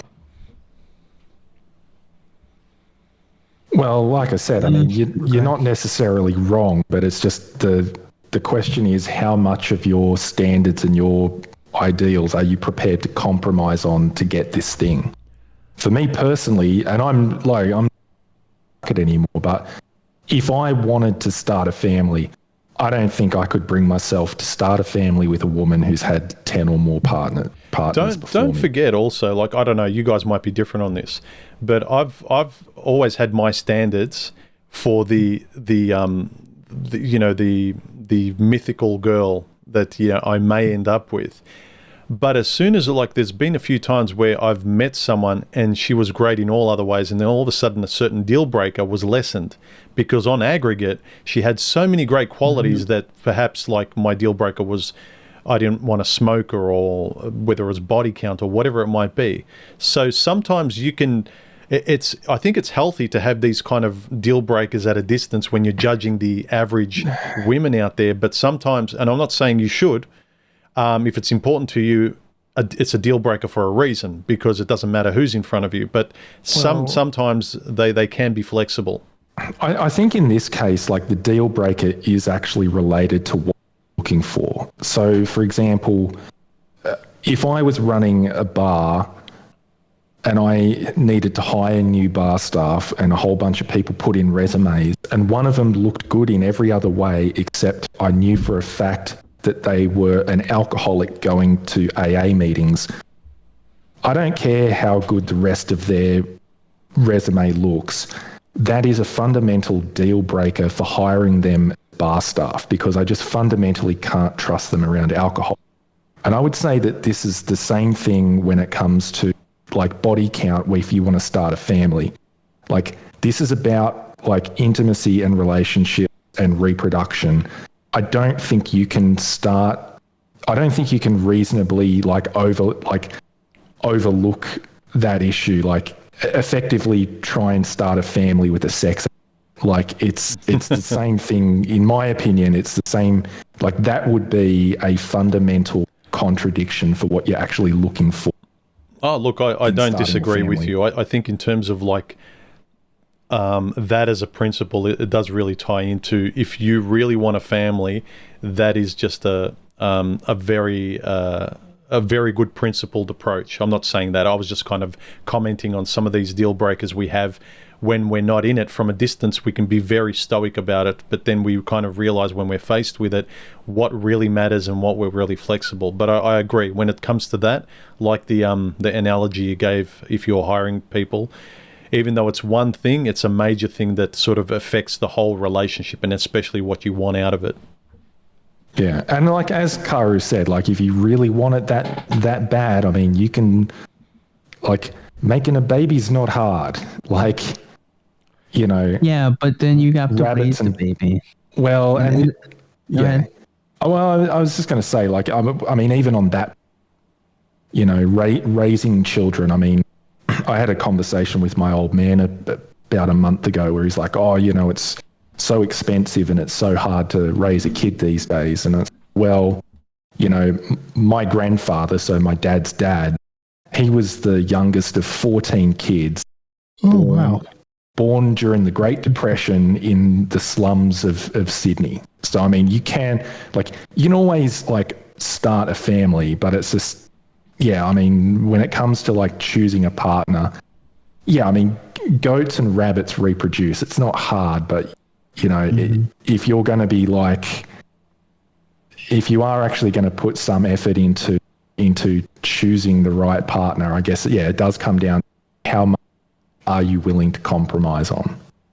Yeah. It's not just that, Colttaine. I mean, what you mentioned earlier about raising kids, it's about the delusion of how you want your kids to be raised. Because nobody's having a kid with the impression of, you know what, I want my kid to be a future drug addict, or I want him to be a failure. And everybody that wants a kid, they have some form of image of, you know what, I want him to have a good life, I want him to be relatively successful, I want him to do X, Y, and Z. Well, that's not guaranteed, and you don't know if that's what's going to be in store for your potential future offspring. Yeah, but you start the kid on the back foot if you make a bad choice with your partner, though. Yeah, on that point, I would actually say most kids are going to turn out to be okay. Some small portion of kids are going to be drug addicts, and that's really sad. I think the overwhelming majority are going to turn out okay. I think the problem is that people are actually taking the other extreme, looking at their bank account, looking at their career and where they are in life. Basically, if I can't send my kid to an Ivy League school, then there's no point having a kid in the first place. Yep. No, I agree with that. But I disagree with what you said with most kids are going to be all right. I think everybody's fucked up. Well, there's something to be said about if you kind of really believe that, then the chances of that actually happen will result. And it's the same with, like, I think with a lot of guys, what they resign themselves to the kind of women that are out there, or that they can get, or the kind of lives they can get. And it's not necessarily the Oprah style, you know, just, you know, The Secret, just, you know, have a will and believe in it'll happen.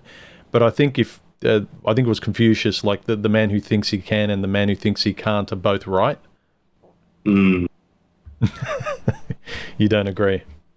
No, I do, but it's... Look, there are factors. If your environment makes it that much more difficult than it does someone else, that's going to be a factor to a large or small degree. I get it. But, yeah, I think your individual mindset and your will, and that a lot of that's natural too. I can't discount that. That's not something you can manufacture. But, yeah, especially if the friends around you and you sort of buy into groups that are very nihilistic, then your chances are even harder, whether that's dating or whatever. I'm thinking more of the nuance of it, because, yeah, you can't do anything and you can't do anything, but it's still a matter of degrees. Like, you can still do basic algebra, and you're still doing math, but it's not the same as doing college level stuff. And I don't think, I don't know why, for a certain reason, individuals today aren't at peace with just being able to do mundane stuff. It seems like if I don't have a certain level of performance, then it doesn't matter. I can't be happy. I can't engage in anything else. It's, I'm not doing the cutting edge mathematics. Well, I'm not doing math anyway. Or if I'm playing the piano, I can't just be happy banging on random keys. No, it has to be valuable. It has to have some form of meaning. Otherwise, you shouldn't be able to enjoy it. Yeah, it's the same with, like, you need to be an exceptional man to sort of be on the radar for most women. You can't just be a decent guy who, you know, who can provide for the family if you want one. It's kind of like you have to be Superman. Yeah, but that's not enough. It relates to what you said earlier. The standard for men isn't he has to be nice. Men are nice by default, because otherwise women aren't going to talk to them. I mean, how many guys have you seen? Yep. How many guys have you seen walked up to females and punched them in the face, and the woman's like, "Oh, I love him so much." No, you have to be a normal dude. You have to be nice. Problem is that women aren't kept to the same standard. There's a lack of honesty there when it comes from the guys, because they're willing to accept vile behavior. Yeah. Because they're not honest that they don't want the woman. They want a very specific part of the woman. Mm-hmm. Yeah, it's kind of like you're presented with a meal and it's crap, except for this one olive on top that you want. It's like, just let me have the olive and then you can take it away. 3 olives, not 1 human. 3. 3, yeah. And olives equal orifices, right? Yep. They do classify themselves as a series of holes. Look, I got that analogy. Usually it goes over my head, but I got that one. Yeah, it's hard to say. I think I'm curious for the future, but it is really hard to say, because kind of getting here was just something I never expected to begin with. So I don't know if the pendulum's gonna shift all the way back over. It probably isn't, with all the raging against the machine people are doing right now, but I think it's definitely gonna make some women kind of reevaluate where they stand, and I think that's been going on for a minute. Don't you think it's going to swing back? Look, guys usually get the pick of the litter when it comes to marriage, at least. Usually. I don't there think are so. some. You don't think so? Why is that? Well, the reason why is because the woman still has to accept the terms. Like Sure. A lot of people say, like, what, women choose who gets to have sex, men get to choose who have relationships. But then it's like, but the reason men want to have relationships with women is because they can have sex. So it's like, so who's really in control then? Like, if the woman can just turn off the sex, but you want the woman for the sex, then like, why would you be in a relationship with her? So it kind of I think there's a bit of a misnomer, because like initially at that very initial point, there's the adrenaline. It's like having like from what I've heard, people who smoke cigarettes, that first puff is that sort of what you want from it. But I think as soon as a guy gets in there with her intimately, he no longer wants it to the degree anywhere near. He doesn't want sex from her anywhere near because he has her. So it's not that he's with her because of the sex. Like, that was the initial point to get her into bed. Then after that, there's a good relationship, my man. That's how it works. But I've seen some dudes go crazy, like, to keep a woman around because he has good sex with her. I've seen it. I've seen some of my male relationships have been fucked over it. Honestly. Oh, sure, I see it, but they're kind of not what you'd hold up as a sort of a good man, or a man that you would sort of aspire to anyway. Okay, yeah, fair enough. That's true. But when it comes to a wife, I mean, you still pick from the pool of females that are okay with being with you at the same time. So you still get a level of picking out of the but I think at the end people have to choose each other. And I think that's something I think a lot of men and a lot of women want to maintain power, and they don't recognize that you can't maintain power when you're with someone else. You have to relinquish power, and you have to accept that they pick you and you pick them, you know? I think it's more collaboration than a power fight. I think that's exactly. Yeah, exactly. But I think a lot of modern relationships I've noticed are about trying to maintain power rather than trying to maintain, if anything, a friendship at the very least with each other. Guys, I'm going to bed, and Khaoru, feel free to send me olive pictures anytime you like. This guy. Good chatting to everyone. Hey, guys. I'll catch you later. Talking to you all. All right, good night. See you.